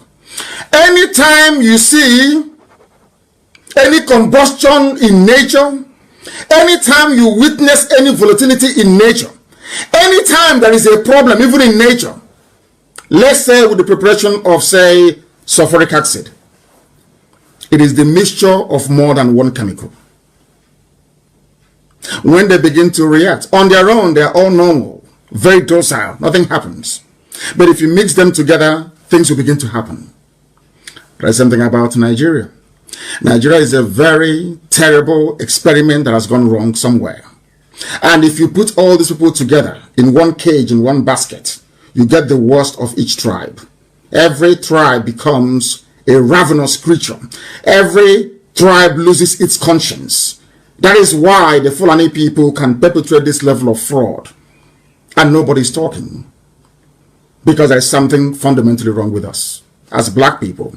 And it is quite instructive that at a time when the whole world is campaigning to get rid of racism, when the whole world, in other words, is trying to take a leap forward in terms of respect for humanity and respectable human interaction, at such a very pivotal time in history, what are we witnessing in Nigeria? A return to the Dark Ages. A return to the Dark Ages. And who are the people responsible for this? The Fulani. The same people, the same people all the time. The same people all the time. They are responsible for this. What we are encountering right now is a despicable behavior that is beneath contempt itself. Beneath contempt. I am trying to build, as I always do, a foundation upon which I am going to rest this very broadcast today. That the world may know that we are actually very... Whites are listening. The whole world is listening. They know how foolish we are. And I'm going to make them even realize it the more. I am going to make them realize it the more. And you'll be shocked this evening as to what you are about to hear.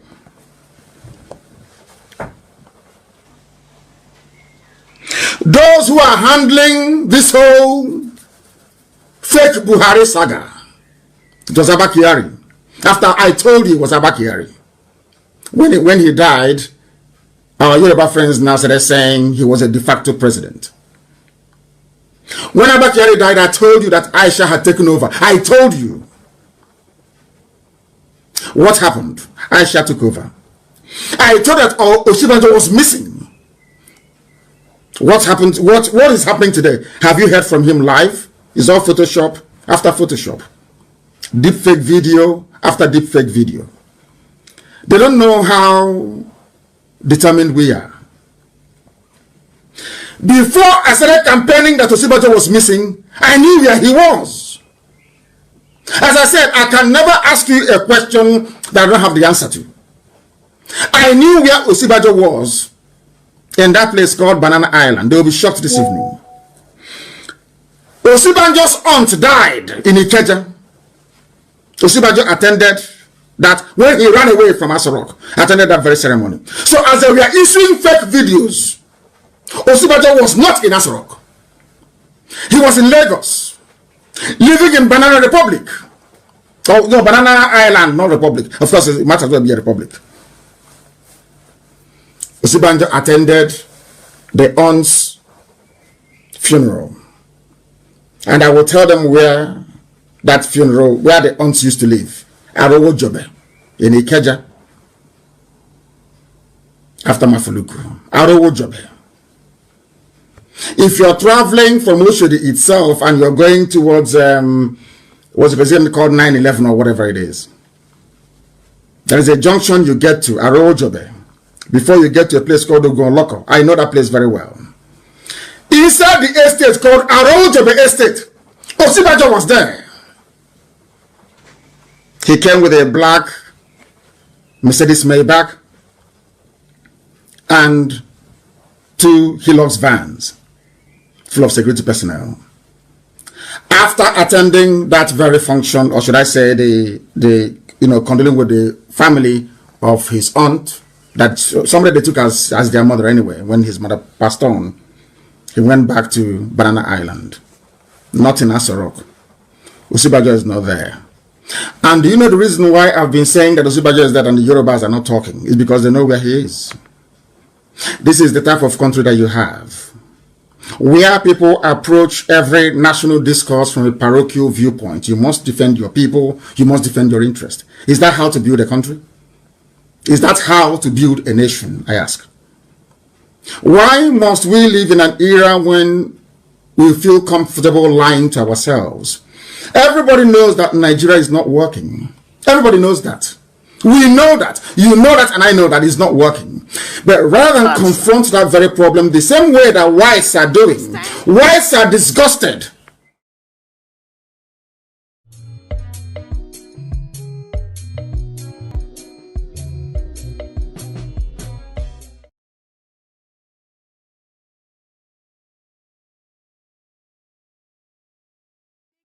Statements about our freedom. The challenges we face are still enormous, but one thing is clear. Because our angels, Biafra Defense Forces and resistance fighters, have discharged their duties with utmost professionalism, the oppressors have realized they can't kill their way out of our quest for freedom.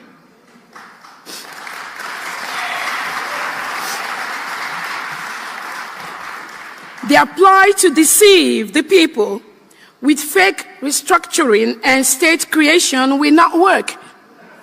You all remember, we've been asking for restructuring for ages and Nigeria have refused. Now that our PM has risen up, they now want regional government. Not for us anymore.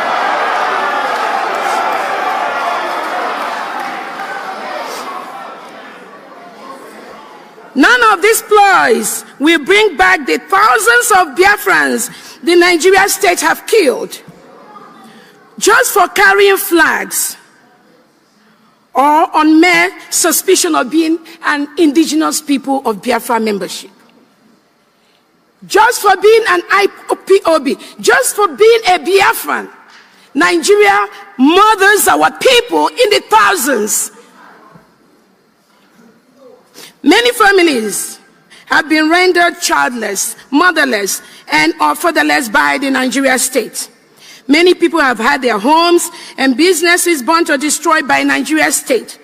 Many more people have died as a result of secondary effects of the pain and suffering we have had to endure in the hands of the Nigerian state. My fellow Biafrans, as I look back over 3 years since the abduction and extraordinary rendition of our leader, Onyendu Mazi Nnamdi Kanu, MNK, and the severe suffering this act brought onto our people, I am saddened by the extreme cruelty the Nigerian state has unleashed on our people. We have endured a lot and stand to endure even more, underscoring our resolve to attain our inalienable God-given right to existence, freedom, pursuit of happiness and livelihood. Biafrans are begging to leave. We are begging to leave. Not anymore. Not anymore. The Nigerian state has been anything but an impediment to all these ideals. Hence our resolve to exit the enclave that has never been more urgent than now. I salute the courage of Biafrans in the homeland who have borne the brunt of Nigeria's state-sponsored cruelty, particularly those that have paid the ultimate price and their families. To the Biafrans in diaspora, I cannot thank you enough for standing up for your compatriots and being a source of hope for the defenseless people in the homeland who are victims in many respects, including loss of our collective wealth to a select privileged few who then turn around and denigrate the people as miscreants. This sorry state of the enclave is the primary inspiration for MK's fight for the freedom for our people, on realization that a fix within the current enclave and its institutions is impossible. In this regard, we initiated a self-referendum voting for our people to decide whether or not they support Biafra independence from Nigeria. This voting process started on February 1st, 2024, and ran through November 28, 2024. The voting just ended, the referendum. The full results will be out in the next 2-3 weeks to the world.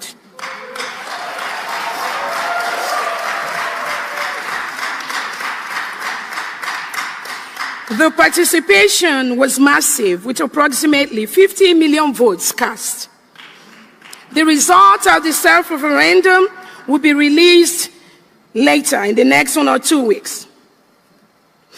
Once again, I welcome you to the most beautiful and most hospitable city, Lahti, Finland. Thank you so much.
All right.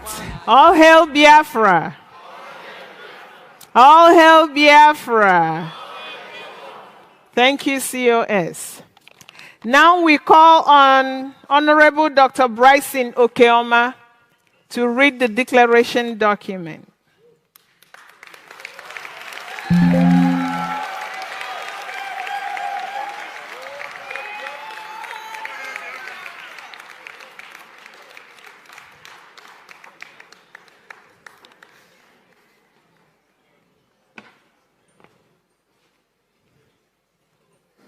It's projected, right?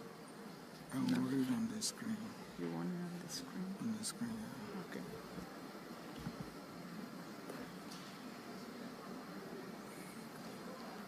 Okay. Can they play music while we...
Biafrans, thank you very much for your presence here. I want to recognize our leader, Mazi Nnamdi Kanu. I want also to recognize our Prime Minister, His Excellency Simon Ekpa Njoko. They have given our people hope. They saw the tribulations our people are passing through, and they have done the needful. We are fortunate to have a prophet in the name of Mazi Nnamdi Kanu, who everybody testifies that everything he had prophesied had happened. In the same or comparable capacity, our Prime Minister has promised a lot of things, and pretty much everything he has promised, he has delivered, including this day.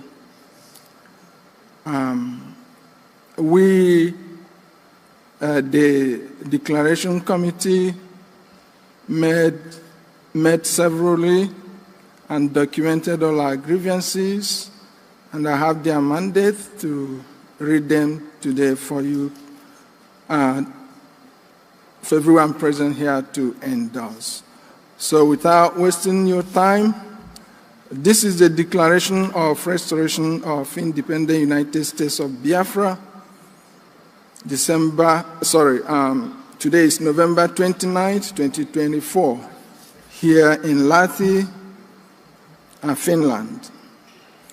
We, the officials of Biafra Republic government in exile, Biafra de facto government in the homeland, and the delegates from across the world representing the constituent states of the United States of Biafra, who collectively and individually advocate for self-preservation of our people in the face of unrivaled genocidal onslaught by Nigeria government against our people in Nigeria and the 40 states of the United States of Biafra, have gathered here in Lahti, Finland, this day, November 29, 2024, to make the following declarations.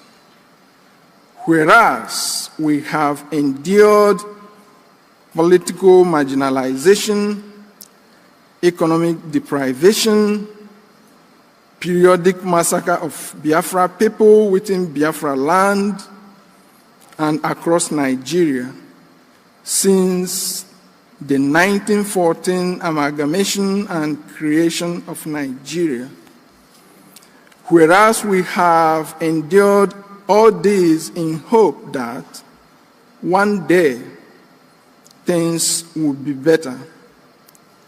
Even the initial declaration of an independent state of Biafra and the 13-month civil war in which more than 5 million of our compatriots perished was not enough to steer Nigeria towards that elusive, inclusive, and prosperous future. Rather, despite its false claim of no victor, no vanquished, and false promises of the Triple R, which refers to reconciliation, rehabilitation, and reconstruction, the Nigeria government constantly pursued a winner-takes-it-all policy discernibly reflective of a master-slave relationship. We have endured all this with so much reluctance to complain. We have resorted to self-help and strived to provide for ourselves basic necessities of life that ordinarily governments across the world provide for their citizens. We have carried on in the face of unimaginable hardship until our very existence became threatened beyond human tolerance limits. In 1999, we started nonviolent agitation with flags. Instead of sending negotiators to address our agitation, the Nigeria government resorted to systematic killings of our people, aiming to exterminate all the agitators and killing tens of thousands of Biafrans in the process, and harvesting the organs of thousands of those they abducted.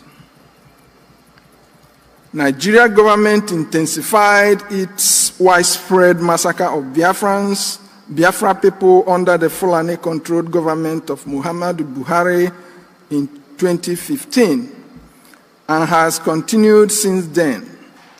Our leader, Mazen Nnamdi Kanu, escaped assassination when Nigeria military invaded his home on September 17, 2017, an invasion that left 28 other Biafrans dead.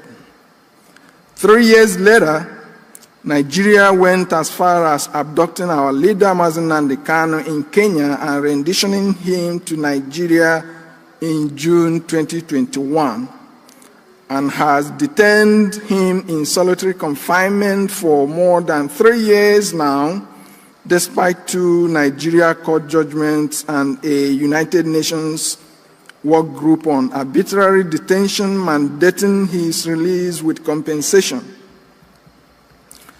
These ongoing brutalities against our people serve as frequent reminder that the war that supposedly ended in 1970 never really ended. In response to the various shades of existential threats Nigeria is presenting to the people of Biafra, and out of the natural law of self-defense and consistent with the United Nations and African Union charters on people's right to self-defense, we started carrying arms officially in 2022.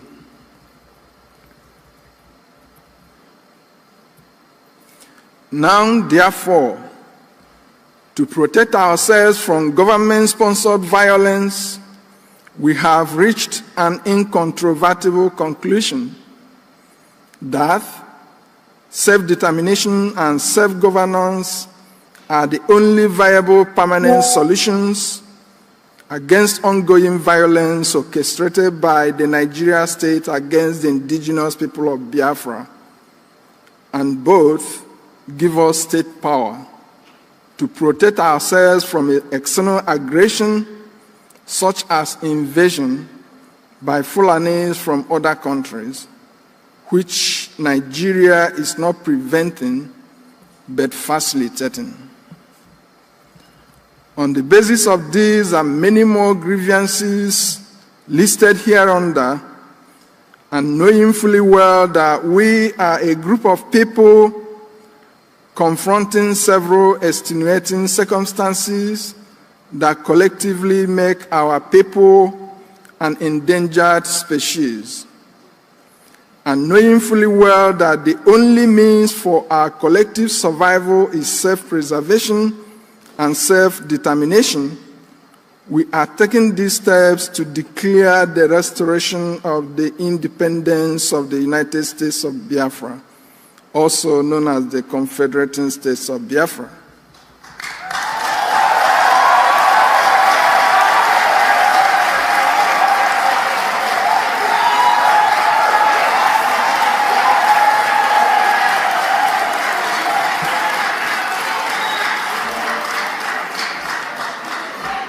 Before independence in 1960, population distribution in Nigeria conformed to global trends, in which population centers are in lower elevation regions with better climate and easy access to water, food, and shelter.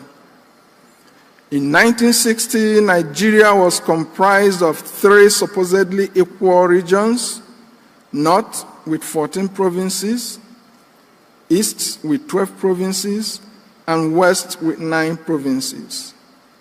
This meant that the North had 14 provinces, while the South had 21 provinces. However, after independence, and with political power in the hands of unscrupulous elements from the North, the geopolitical distortion began in the most senseless manners.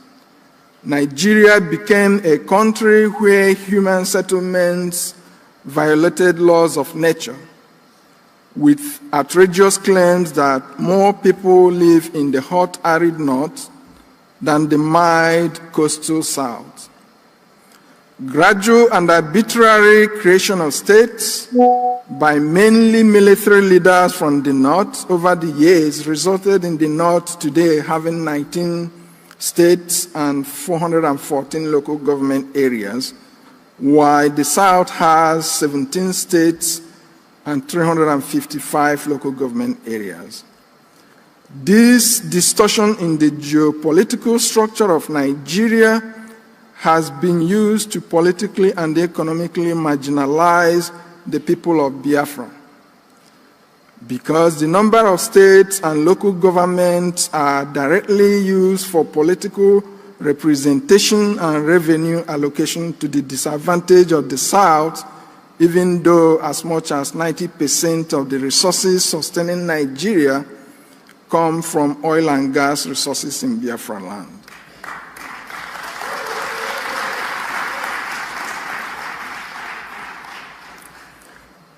Distortions in geopolitical structure, resource control, religious incompatibility, and a larger ambition by the Fulani oligarchy to make Nigeria a Fulani country are at the core of instability and insecurity in Nigeria. And all avenues by indigenous people to seek redress have been met with brute force. Such brute force has resulted in military invasion of numerous communities in Biafra land and indiscriminate killings of people in those communities at genocidal scale. For example, Section 1 of the Biafra Declaration Handbook captures several of the Nigeria government-sponsored killings in the hinterland of the United States of Biafra, also called the Southeast, as well as the South-South. Notably, Ezu River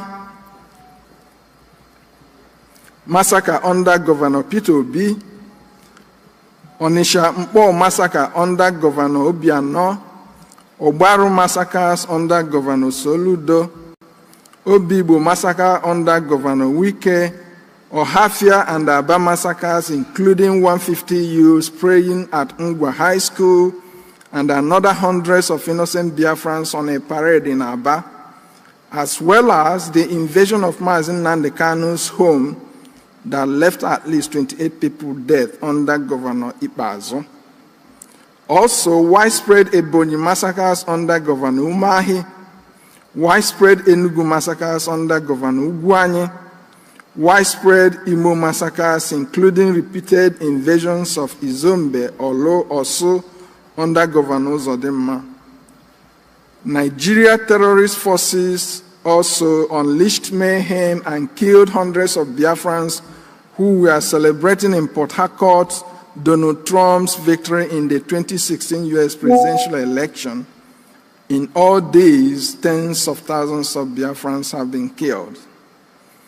But the coastal regions of Biafra have also not been spared in these killings, and more than 4,000 people were killed between 1999 and 2024. In particular, Ode massacre in 1999, Kwale massacres in 1999, and ongoing Ozoro Ole massacres 1999, 2003, Uweru massacres 2021 to 2023, Okuama massacre 2024, Olodiama massacre 2024, and not to forget one of the worst recorded massacres in human history in Asaba, 1967-70. Also, the eastern flank of Biafra, covering former Cross River and Akwa Ibom states, has its record of Nigeria government-sponsored killings, including in 2021 when Nigeria military invaded the following communities with substantial loss of lives: Afahat, Ekot Apan, Okan, Owa, Ekot Afanga, Ntok Nsek, Ekot Upon Eto, Ekot Otu, Ekot Obok, Ntak Ekot Akan, and some other communities. Since after the 2021 invasion, the military has maintained presence there and are frequently abducting people, killing them, harvesting their organs, snatching people's wives, and raping our women. They maintain checkpoints where travelers must disembark from their vehicles with arms raised while passing the checkpoint on foot. This pattern of military and police intimidation is commonplace in the whole of Biafra land. It beats our imagination how people's lives can be devalued this much in one's native country. In contrast, There has never been military invasion of communities in northern Nigeria, just as there are rarely communal clashes in the north, unlike the south. Because of Nigeria government's divide and rule strategy in the south, several communities are separated from historical alliances and forced into new ones, often with poorly defined boundaries. Such machinations by the Nigeria government have been responsible for the spate of boundary-inspired communal clashes in Biafra land, which is relatively absent in the north. The United States of Biafra will reunite communities along natural and historical boundaries and bring an end to boundary disputes. Aside from killings directly conducted by Nigeria government, various Fulani-affiliated terrorist groups such as Boko Haram, ISWAP, Fulani herdsmen, in their desire to displace indigenous people and take over their lands, are invading communities and slaughtering them in a scale never seen before. For example, many Fulani-installed kings and political appointees forcefully seize indigenous people's lands and transfer the lands to Fulanis. The Oba of Benin is reported to have sold in 3 years 1,200 acres of land to Aligoke Dangote, and Dangote trucks are used to ship in Fulani terrorists into these lands, from where the Fulanis operate and unleash terror in the neighboring communities and the entire coastal region, especially in Ekpa State, former Delta State, where the kidnappers in Ekpa land come from Benin, former Edo State. The Fulani terrorists and kidnappers in Awo, in Abovo County, reportedly will make you cook for them, cook for the terrorists, and have you watch them rape your wife in order to spare your life. And you have to pay 5 million naira for them to release your wife to you. Furthermore, kidnapping and rape by Fulani herdsmen in several communities in Delta State like Ibide and Avre in Isoko have been reported.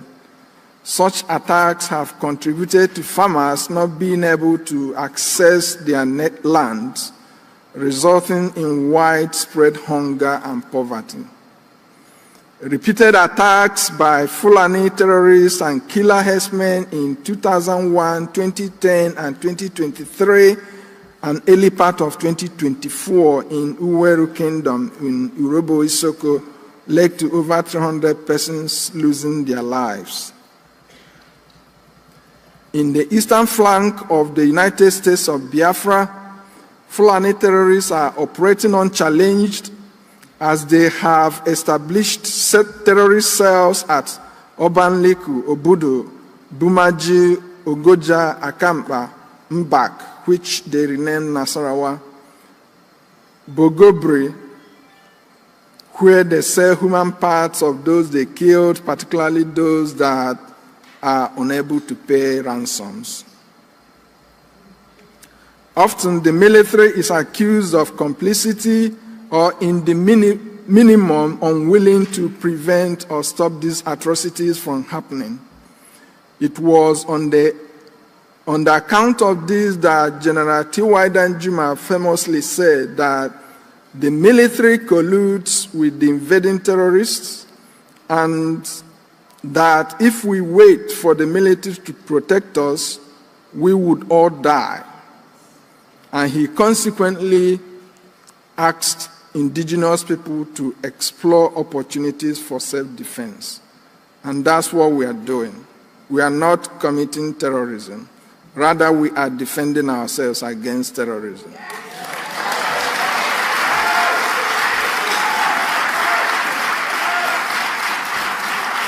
And Mazi Nnamdi Kanu is not inciting violence and is not committing terrorism. Rather, he was sensitizing his people against terrorist threats.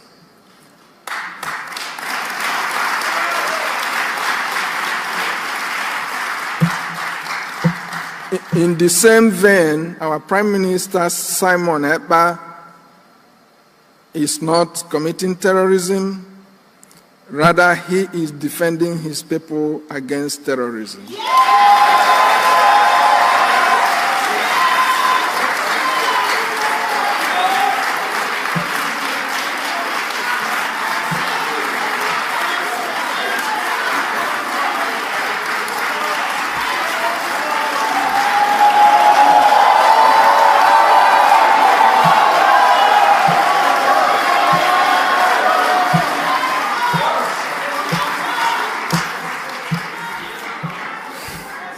I stand here to say that all over the world, killing people is called homicide, and it's a crime.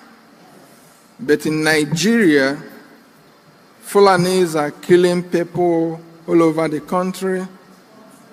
They are committing homicide, but the Nigerian government doesn't treat their killings as homicide. Rather, they give them all manner of entitlement, okay? Rather, what they treat as terrorism is you defending yourself. So,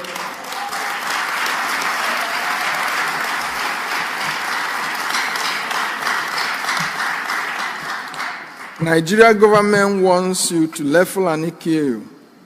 In fact, they want you to bend your neck so that when Fulani strikes you once, your head falls off. And we said we wouldn't do that. And because of that,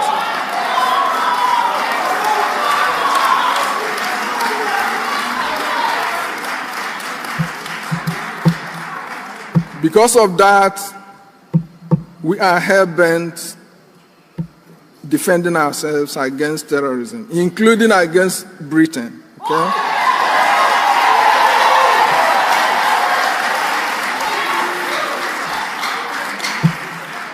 BBC interviewed Ahmadu Bello in 1964.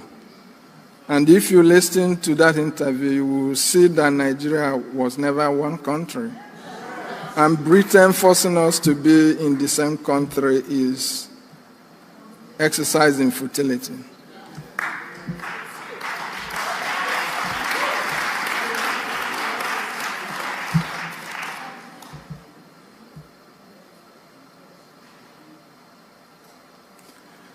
Since the April 14, 2014 abduction of the Chibok girls and Nigeria government's refusal to rescue the girls, Boko Haram and other Fulani invaders have acted with so much impunity, leaving extreme savagery in their trail. October 30, 2024, the press reports that Fulani invaders have taken over the largest Nigerian military training camp in the north. There is no word yet from the government. Even the blind can see the game plan. As Nigeria deployed its military down south, foreign invaders overrun the north. The entirety of the confederating states of Biafra have come to the realization that without state autonomy, it is impossible for us to exercise full control over our land, which makes it easy for grabbing by invading terrorist headers who, despite being armed, also enjoy protection from the military if indigenous people are to confront them. The political and economic marginalization of people of Biafra are well documented in sections 1 and 2 of the Biafra Declaration Handbook, and a few of them are listed here.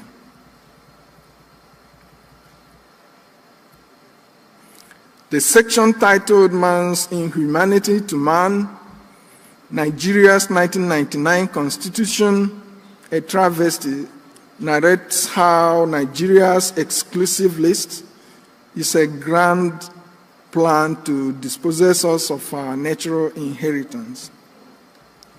It is noteworthy that while the Nigeria government has added every imaginable resource in the South to the exclusive list, comparable resources in the North are left under the control of the North, such that oil, gas, and solid minerals, including salt, in the South are in the exclusive list and therefore under the control of the Nigeria government. Whereas similar resources in the North, for example, gold in Zamfara, is not controlled by the Nigeria government, it is controlled by Zamfara people. While Nigeria government cuts away the proceeds from oil and gas exploration, our people are left to suffer the environmental degradation caused by exploration and production activities and the associated oil spills that have ruined aquatic life, fishing, and access to potable water in the region. Preceding the 1999 Constitution was the Abuja 1989 Declaration that set out an Islamic agenda to transform Nigeria into an Islamic state. They sought to make Nigeria a member of the Organization of Islamic Cooperation, ensure that Muslims control strategic positions within the country, and ultimately have Nigeria ruled by a president and vice president of the Islamic faith, a feat they have achieved with the 2023 selection and coronation of Bola Ahmed Tinubu and Yerima Shetima as president and vice president, respectively. Aside, many indices of religious incompatibility abound and frequently lay bare the deceit of one Nigeria. Times without number, Christians and Biafrans are killed by the Islamists in Nigeria over events that happen outside Nigeria. Notably, Nigeria was the only place in the world where Christians and Biafrans were killed over the US war against Taliban in Afghanistan in 2001. Whereas in other parts of the world, people protesting against the war burnt only American flags and George Bush's effigies. Likewise, a Danish cartoon of Prophet Muhammad in Denmark in September 2005 meant that many more Christians and Biafrans had to be killed by the Islamists in Nigeria. Between 2006 and 2007, hundreds of Biafrans were killed in various Islamic protests against the Danish cartoon of Prophet Muhammad in the north, notably on February 18, 2006 in Maiduguri. Northern states started implementing Sharia law after Nigeria swore in a president of the Christian faith, Olusegun Obasanjo, in 1999. States in the north, led by Zamfara State, started implementing Sharia law in 2000. And by 2002, it quickly spread across the north, and its spread was accompanied by religious violence against Christians, resulting in the massacre of thousands, most of them Biafrans. The Sharia law in the north under Obasanjo was the northern Islamic states' protest over having a Nigeria president of the Christian faith. Obasanjo had promised that Sharia implementation will fade away, rather it has flourished. The North has created Hizbah police to enforce Sharia law. With the enforcement of Sharia, they destroy businesses owned by Christians and Biafrans in the North.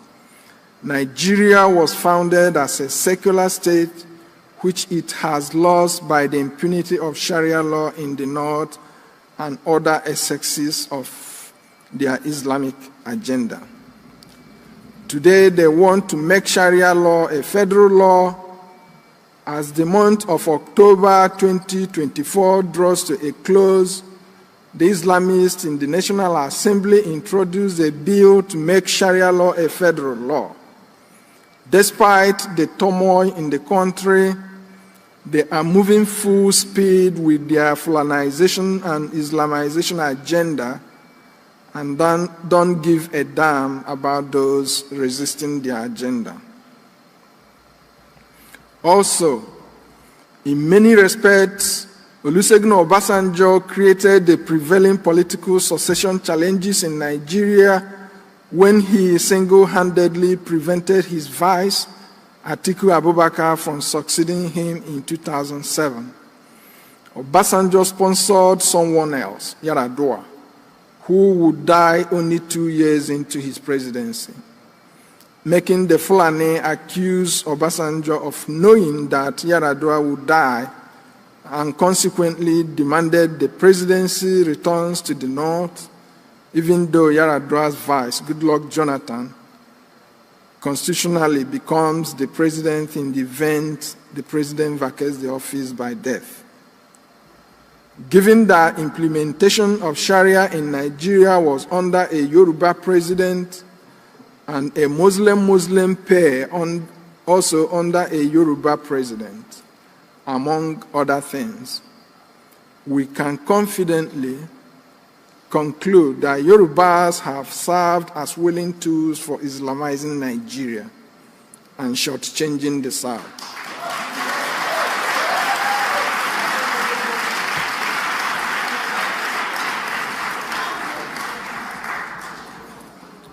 August 23, 2024, as reported by Sahara Reporters, Tinubu government excludes Southeast institutions as NEL Fund publishes student loan disbursement to 19 universities and other higher institutions. Practically excludes both Southeast and South-South, with the exception of University of Benin. Tinubu appears ready to continue with the same pattern of exclusion Biafra territories, particularly the Southeast, suffered under Buhari. Of course, long ago, Ahmadu Bello boasted that any president who is not from the South to rule Nigeria must be employed to fulfill their Islamic agenda. The politics of exclusion of the Southeast and South-South have been common throughout Nigeria's history, and successive governments have pursued it with fervent fervor. But it particularly took a new dimension under the Buhari government. During Buhari's tenure, he borrowed money from international lenders, including 16 trillion naira meant for poverty alleviation, and spent all to the exclusion of the Southeast and South-South. He also created new federal universities, and none of those universities was in the Southeast. Many people recall how the COVID-era palliatives were given to other regions, but not to the Biafra territories of Southeast and South-South. No other group of people in the world can take even 1% of the maltreatment Biafrans have endured in Nigeria. Imagine Yoruba contributing nothing to Nigeria, but in a position deciding who to include or exclude in the scheme of things. Or these shenanigans from Nigeria make our freedom inevitable. What is the value of life if it is so bare and so ridiculously deprived and devalued? In addition to the pain marginalization and religious incompatibility have caused, cultural incompatibility is even as ominous as anything else we have discussed. Many people argue that Fulanis value cattle above and beyond human lives. This was recently a subject of discussion at the Nigeria National Assembly. Such value system has wreaked untold havoc on millions of Nigerians and Biafrans. The Fulani disregard for human lives underlies their propensity to commit genocide at scales not seen in modern human history, which makes it seem like we are reliving the Stone Age again. Hundreds of Biafrans were killed between 1993 and 1998 in northern Nigeria because of Moshood Abiola, who was believed to have won the June 12, 1993 election that was subsequently annulled. Many more Biafrans were also killed when Abacha and Abiola died between June 8 and July 7, 1998. On April the 24th, 2011, more than 1,000 Biafrans were killed after Goodluck Jonathan, a Christian and Biafran, was declared winner of the Nigeria presidential election over Fulani Muhammadu Buhari. Muslim youth went on rampage in northern towns and cities. Among those that died were Obinna Okpo Kiri, who returned from London to participate in the National Youth Service Corps program and was posted to Bauchi State. Also killed was Ukeria Remi, a 2010 graduate of the University of Nigeria, serving in Damaturu, Yobe State. Several of these Islamist-inspired killings are spread over northern Nigeria and can occur at any time without notice.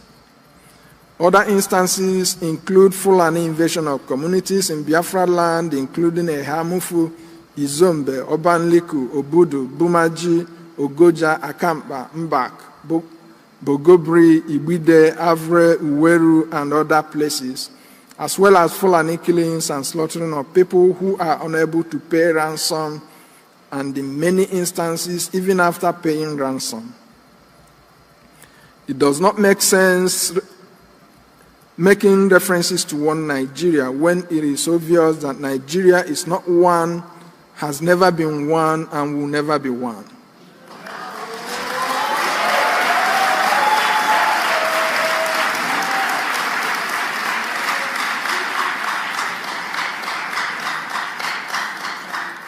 Anybody that listened to Ahmadu Bello and his doctrine of Igbo hate and exclusion as he encapsulated in his notorious interview with the BBC in 1964, which is the template the Fulani has been acting out, as evidenced by Yerima Shetima's late infamous phone call with Ibikunle Amosun, and still thought there was a country called Nigeria or one Nigeria, that still believed the disparaged group belonged together with the disparaging group, must share some responsibility for the avoidable carnage from the forced union of people that have nothing in common.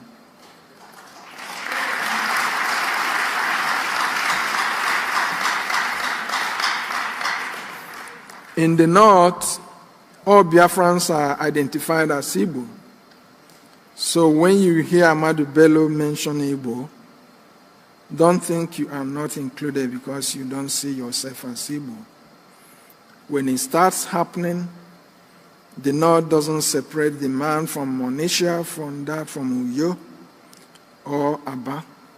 Neither do they separate the man from Enugu from the one from Calabar, just as they don't separate the man from Owerri or Port Harcourt from the man from Esan, Warri, or Yenagoa. The North sees all of us as one. They only divide us as a tool to weaken us and cheat us.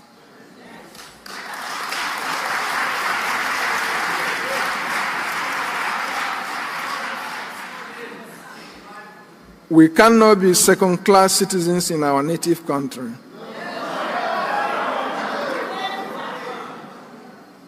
We would all embrace diversity if it means live and let live.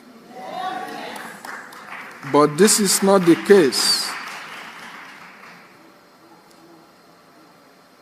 Diversity in Nigeria means die so that Fulani may live. They want to kill us and take over our lands. For Fulani to grow their cattle rearing business, they want to ruin our crop growing business. They feed their cattle with our farms, and the Nigerian government does not think that this is unacceptable. They kill us, and Nigerian government has never made any effort to stop the killing or fish out the killers. Rather, the government goes after anyone with ability to protect his or herself. They said they want to dip their Quran in the Atlantic Ocean, and they are meticulously pursuing that agenda. And nothing will stop them except we will rise up to stop them.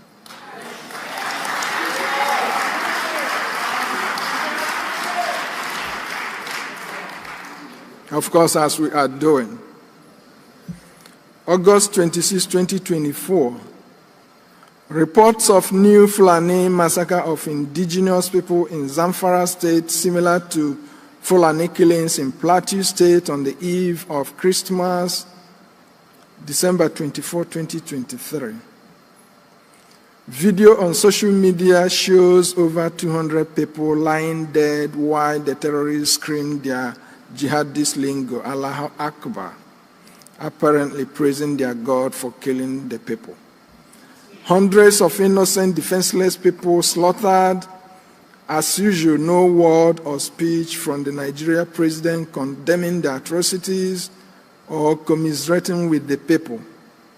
The politicians pretend that nothing happened.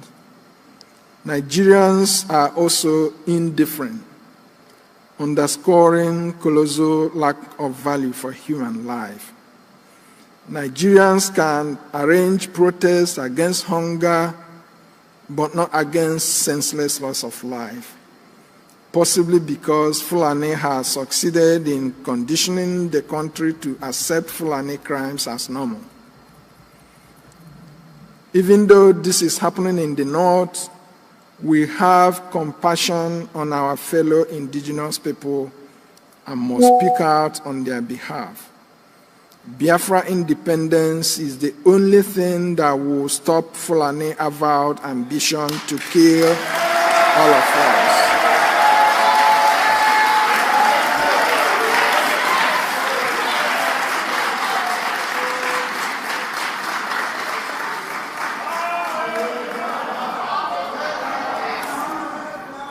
September 27, 2024. Biafrans are stunned by the report of Nigeria government's plan to relocate people displaced in the north to Ehimembano in the former Imo State. Nigeria having failed to protect its citizens from external aggression, now by this act appear to be ceding to the terrorists control of the places they have invaded and displaced indigenous people. Nigeria can deploy its military to regain control of these places and return the displaced people to their ancestral homes. But Nigeria can deploy its military to keep Biafrans resisting the invasion, and now have the effrontery to even think of bringing the so-called displaced people to the region they have until now defamed as being insecure. If you allow these people into Biafra, it will not be long before they would ask for more land. They would want an emir, and they would want Sharia.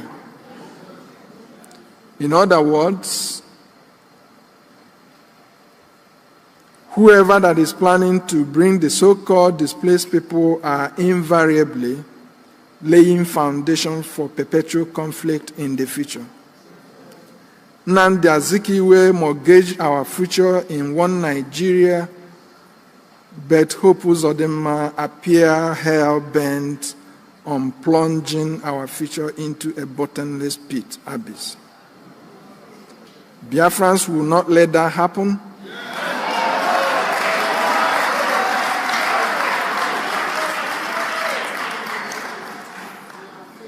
Ehime is a few kilometers from the Atlantic Ocean, and definitely this planned relocation of the jihadists to Biafra land surreptitiously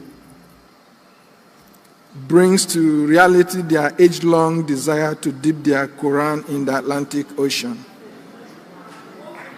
We will not let that happen.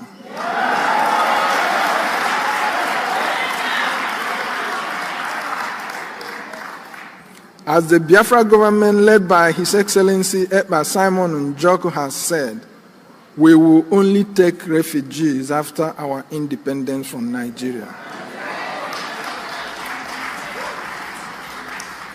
As November 2024 rolls in, Lakurawa, a new entrant into the Nigeria terrorism industry, emerges in the Sokoto and Kebbi parts of the Northwest, and within days has killed scores of people.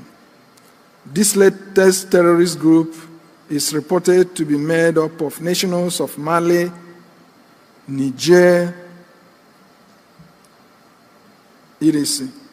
Terrorists will keep coming because Fulanis and jihadists from all over the world have seen how easy the Nigeria government has made invading its territory and killing indigenous people or abducting them for ransom.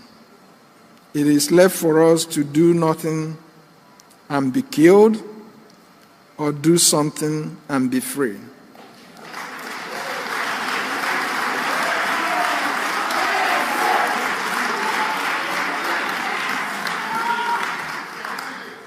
Chosen to do something and be free.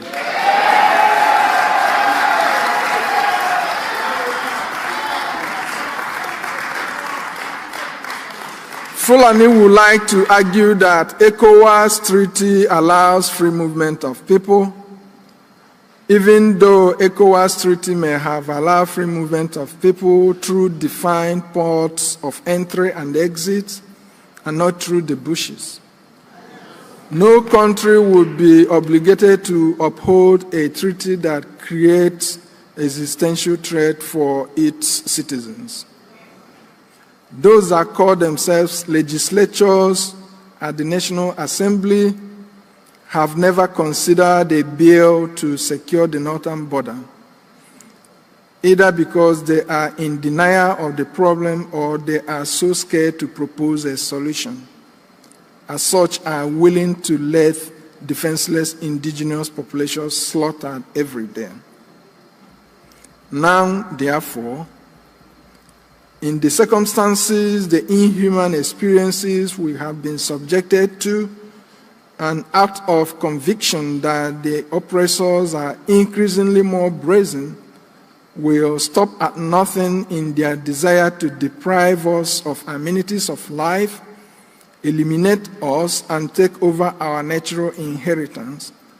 We, the people of Biafra, are left with no other choice than to take concrete steps to self-preserve and self-determine.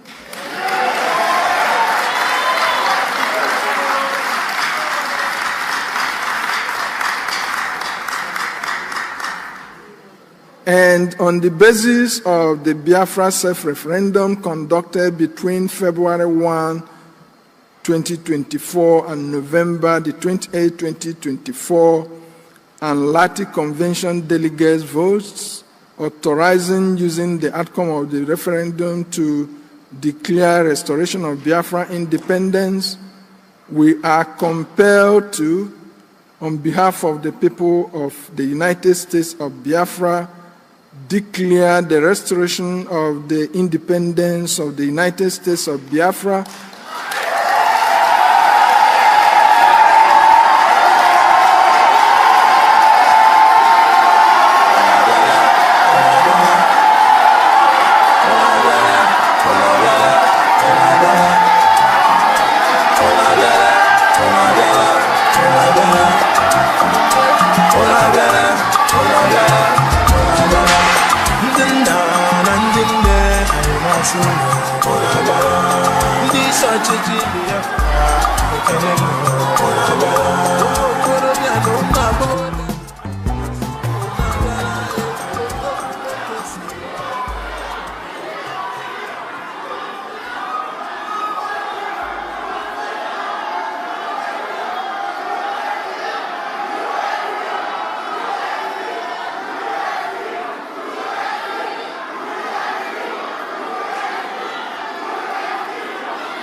The zoo is falling.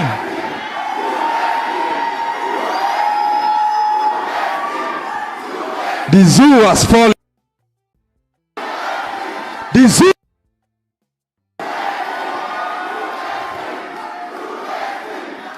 They will feel the heat. We move. With speed, no limit.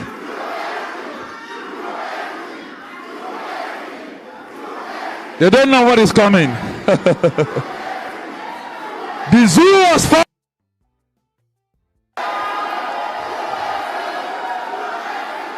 We move.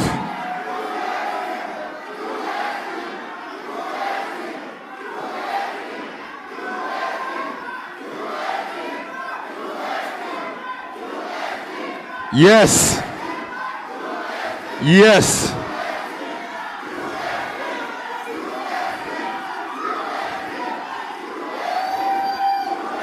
We are here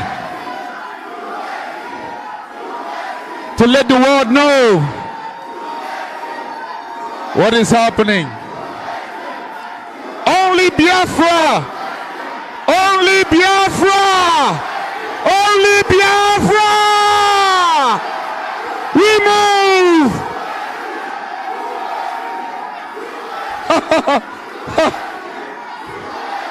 Yes! Yes, the land of the rising sun, the children of God, the chosen ones. Yes, we are here. Finland, we are here. Yes, sir. The zoo don't know what is coming. Yes, yes. We move! High spirits! The zoo has fallen, finally. Finally, the zoo. They don't know what's coming, did they?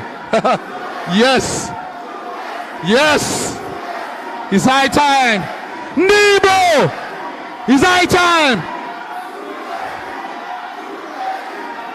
We move.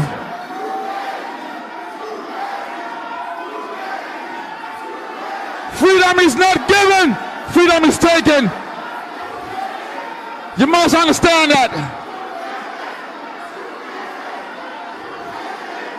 Thank you so much, Finland. Please go back to your seat. Thank you so much. God bless you. God bless you. Thank you so much. Please, can you go back to your seat, please?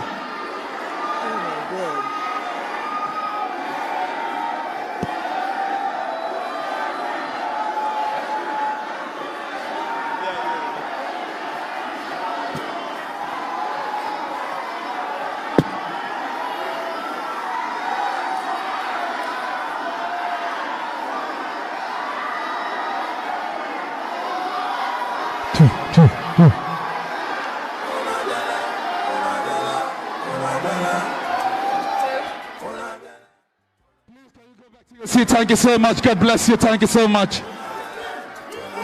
USB. USB, USB, USB, USB, USB, USB, USB, USB, oh my God.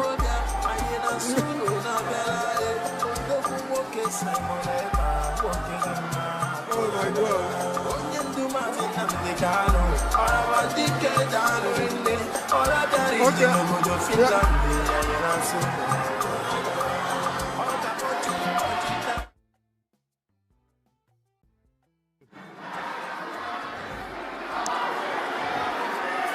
Thank you. Thank you so much. Thank you, my fellow Biafrans. Thank you so much. Please, let's sit. Let's sit, please. Let's sit, please. Yes.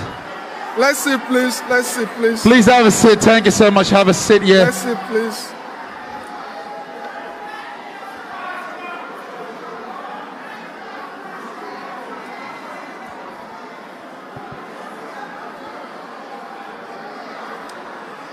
So, one more time, we are compelled to, on behalf of the people of the United States of Biafra, declare the restoration of independence of the United States of Biafra, comprising 40 confederating states.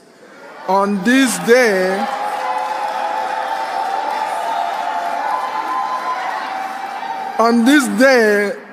November 29, 2024.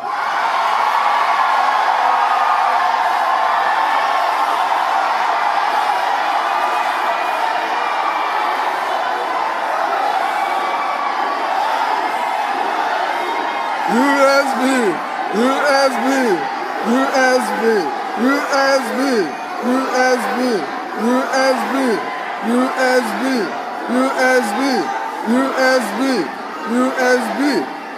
USB, USB, USB, USB, USB, USB, USB.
Let's sit.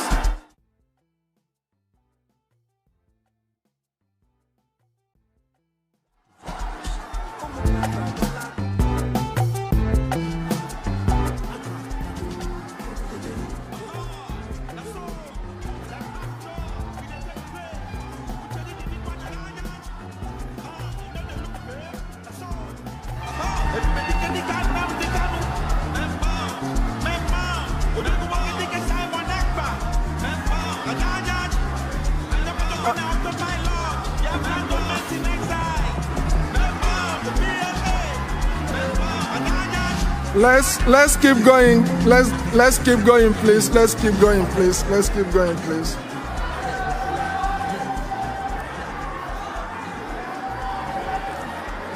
Let's keep going, please. Let's keep going, please. Let's keep going, please.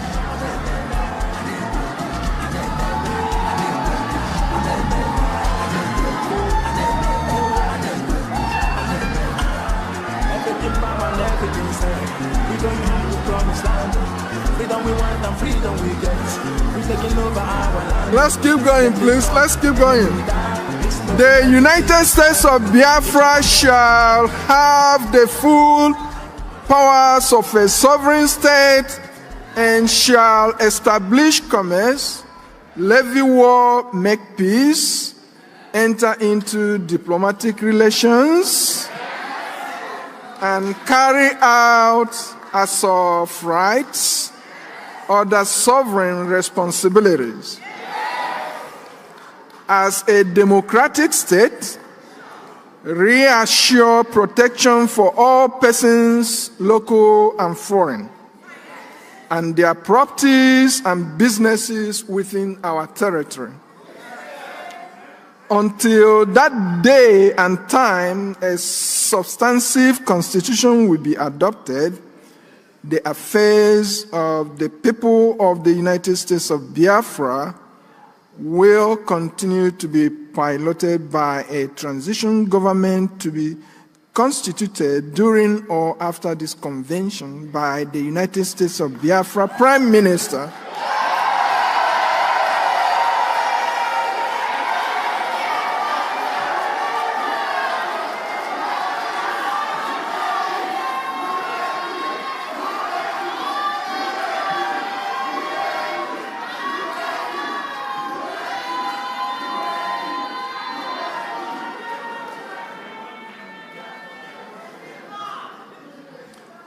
Re-establish the Bight of Biafra, which was mischievously removed by the Nigeria state after the Civil War.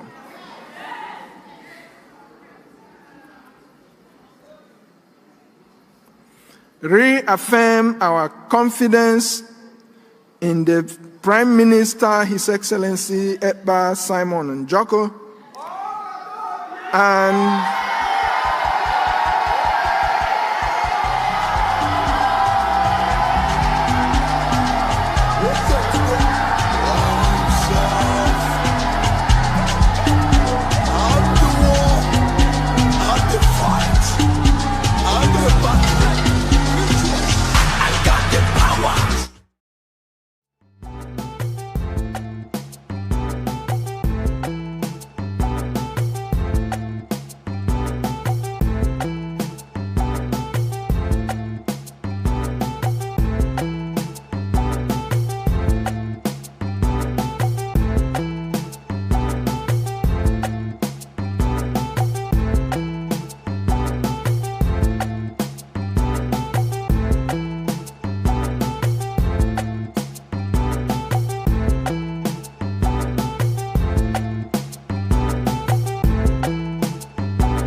we assure him of our unreserved support, which he has earned by virtue of his transformational leadership that made this day possible.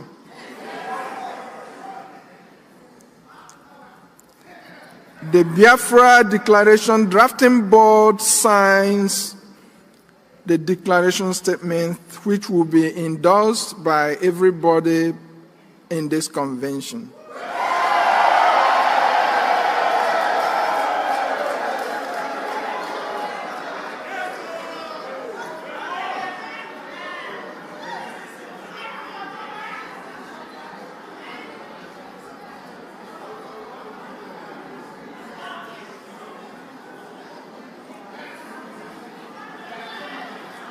COS.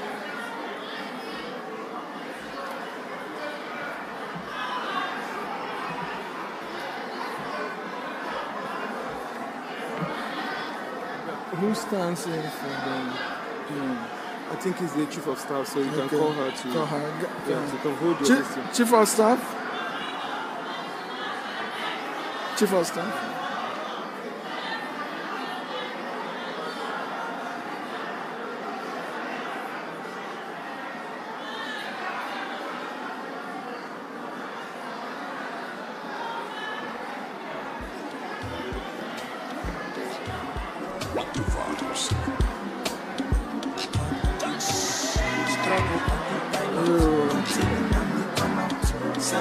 I have to read.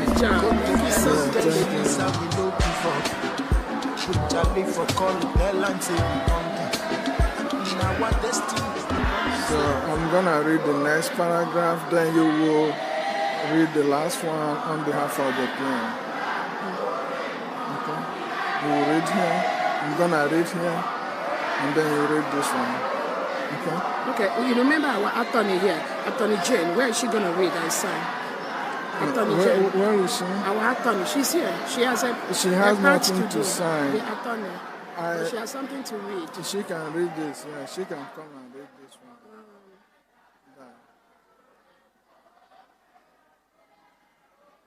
The Prime Minister do solemnly proclaim that the territory. Yeah, I'm going to read this. I'm going to read. This is the Prime Minister, right? No, this is like swearing in the PM. It was supposed to be the judge that does it. Yeah, our attorney is here. Yeah, but PM said it doesn't have to be a judge. But if she's here, bring her the up. attorney must do it. Yeah, bring her up.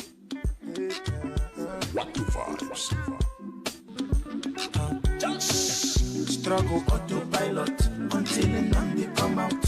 Simon not the pilot. Go to hell, tell Elisa we know before.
All right, all right. Thank you so much.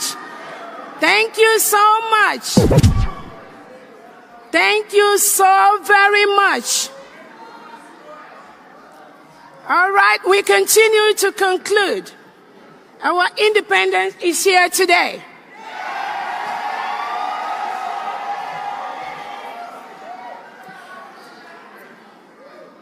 On behalf of the Prime Minister, His Excellency, Ekpa Simon Njoko Obatobie, the Prime Minister of the United States of Biafra,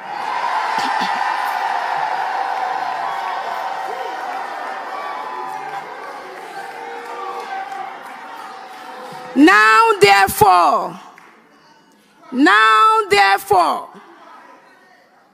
the Prime Minister of Biafra Republic Government in exile, His Excellency Ekpa Simon Njoko, by virtue of the authority and pursuant of the issues and principles recited above, do hereby solemnly proclaim that the territory and region under the 40 confederating states of Biafra, together with her continental shelf and territorial waters, shall henceforth regain her independence and act as an independent sovereign state with the name and title of the United States of Biafra.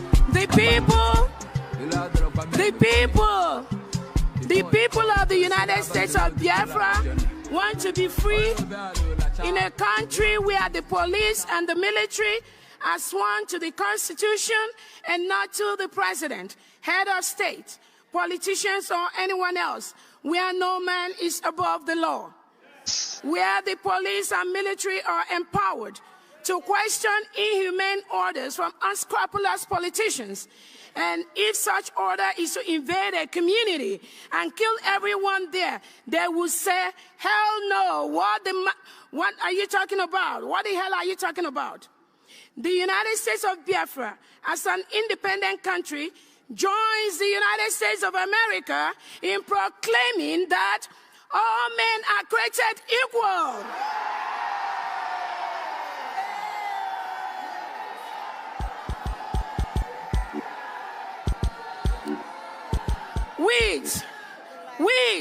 With certain inalienable rights, including the right to life, liberty, and pursuit of happiness. Can you scream? Can you scream? The United States of Biafra envisions a country where peace, unity, equity, and progress shall prevail. My fellow Biafrans, let's join hands and make it a reality. God bless you, and God bless the United States of Biafra. Ekpa Simon Njoko.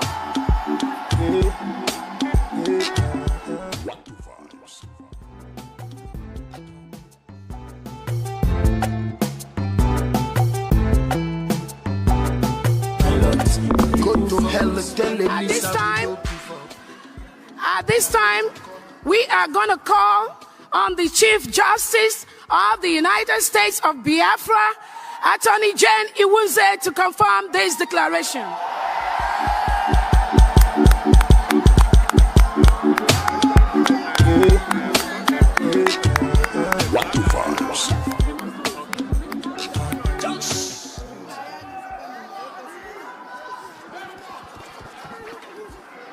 I didn't read this 40 states before you affirmed. Okay, let's read it. Yeah.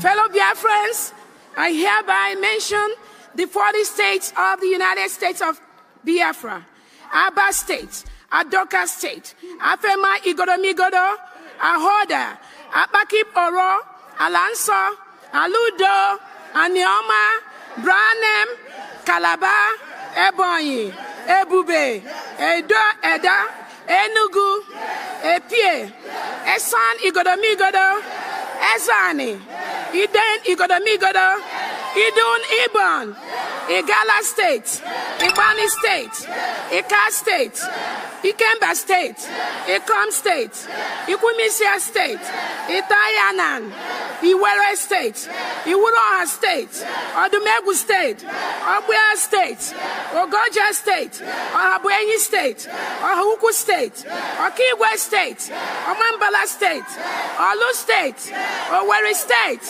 Kwa State, South Atlantic State, Uroba Isoko State. Welcome to the 40th state of the United States of Biafra.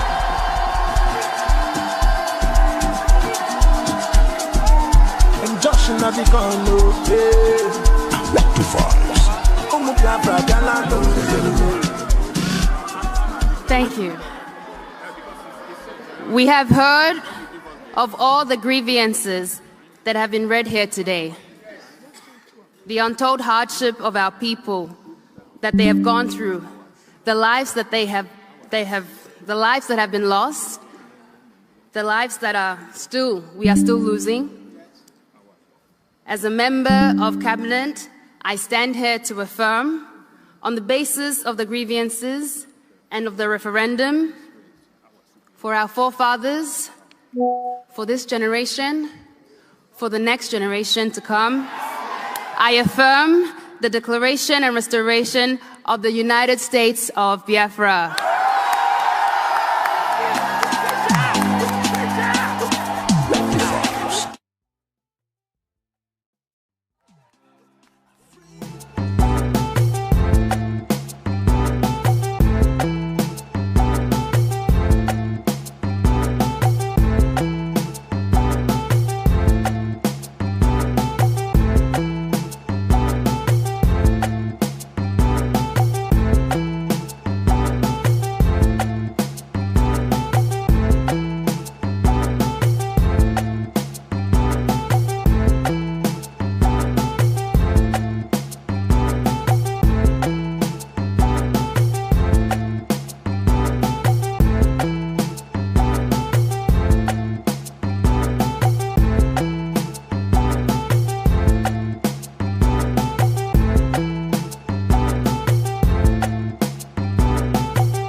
You know how they give us before sticky, rain all the more. You won't be just like stand up seashore. Water make the world run for Simon is shore. But the Gaja, open the gate. Police are passing from open the gate. Go get it, open the gate. Biafra gate, you go people. Biafra open the gate. I'm not holding the way, open the gate. Tamara Ayeba open the gate. Biafra gate.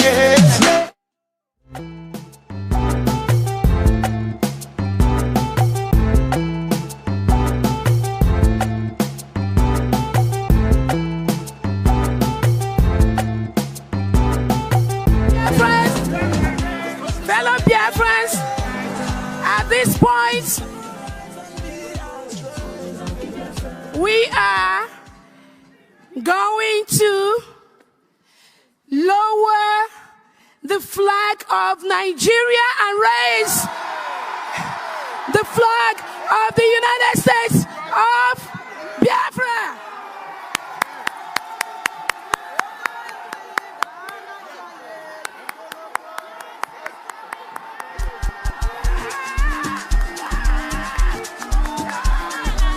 Injunction of the gun,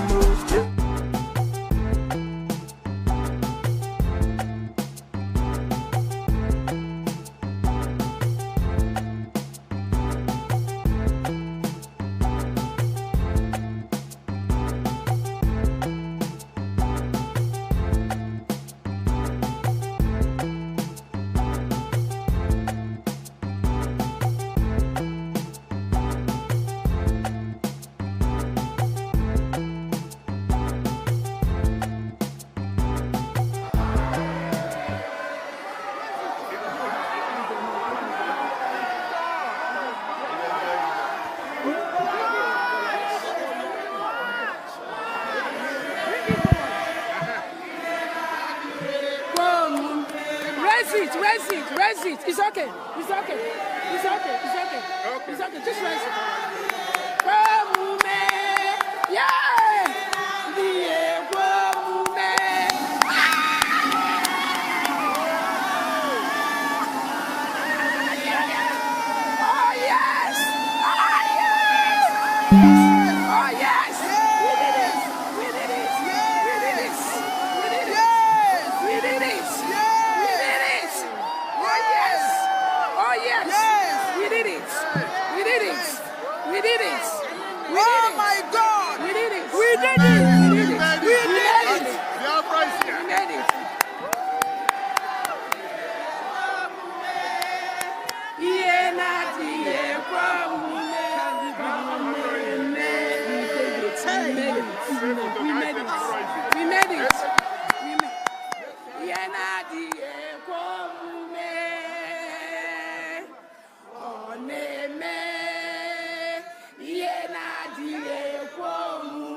Just tell people.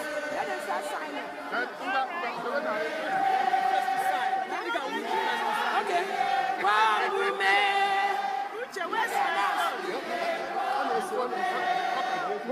Let me okay, fellow Biafrans. Okay. Is he talking? Is he what? Hello, fellow Biafrans.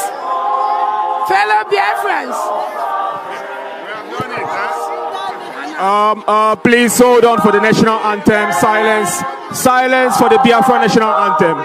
Silence for the Biafra national anthem. Silence for the Biafra national anthem. Silence for the Biafra national anthem. Silence for the Biafra national anthem.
All hail Biafra.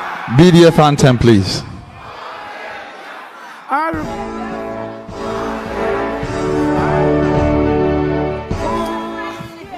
Yeah, all Biafrans, you line up and sign your signature on that declaration page. Thank you. We have vanquished our enemies. All hail Biafra. God bless Biafra. In Him we trust. Shout it, sing it. All hail Biafra.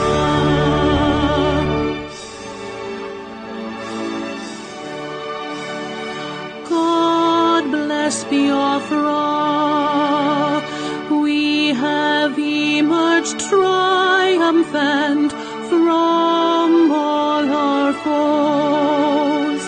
Through the crucible unscathed, we passed victorious. Our trumpets pealing, the glorious song. Play it, sing it, all hail Biafra.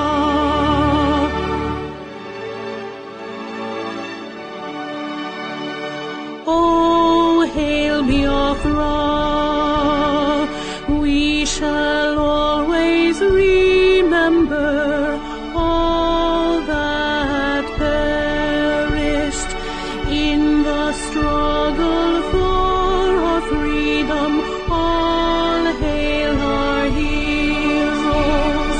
Our prayer shall be known both day and night. Say them always.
Can we settle down, please? Can we settle down? DJ, please hold on. Can we go back to our chairs, please? Can we go back to our seats, please? Please, can we settle down? Can we settle down? I understand that we're overwhelmed with joy, but please, let us settle down so that we can sign the documents row by row. Please settle down. Please, everyone should settle down. You will get your turn to sign.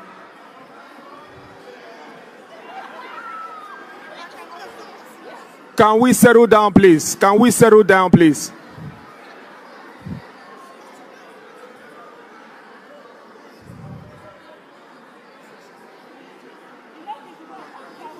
No, not yet. No, they will call everybody. Can we settle down? Thank you, thank you, thank you. Thank you. Can we settle down, please?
The views and opinions expressed during this program are solely those of the individuals involved and do not reflect the views of Explorewithsu. As such, this channel cannot be held liable for any legal actions arising from the content of this program.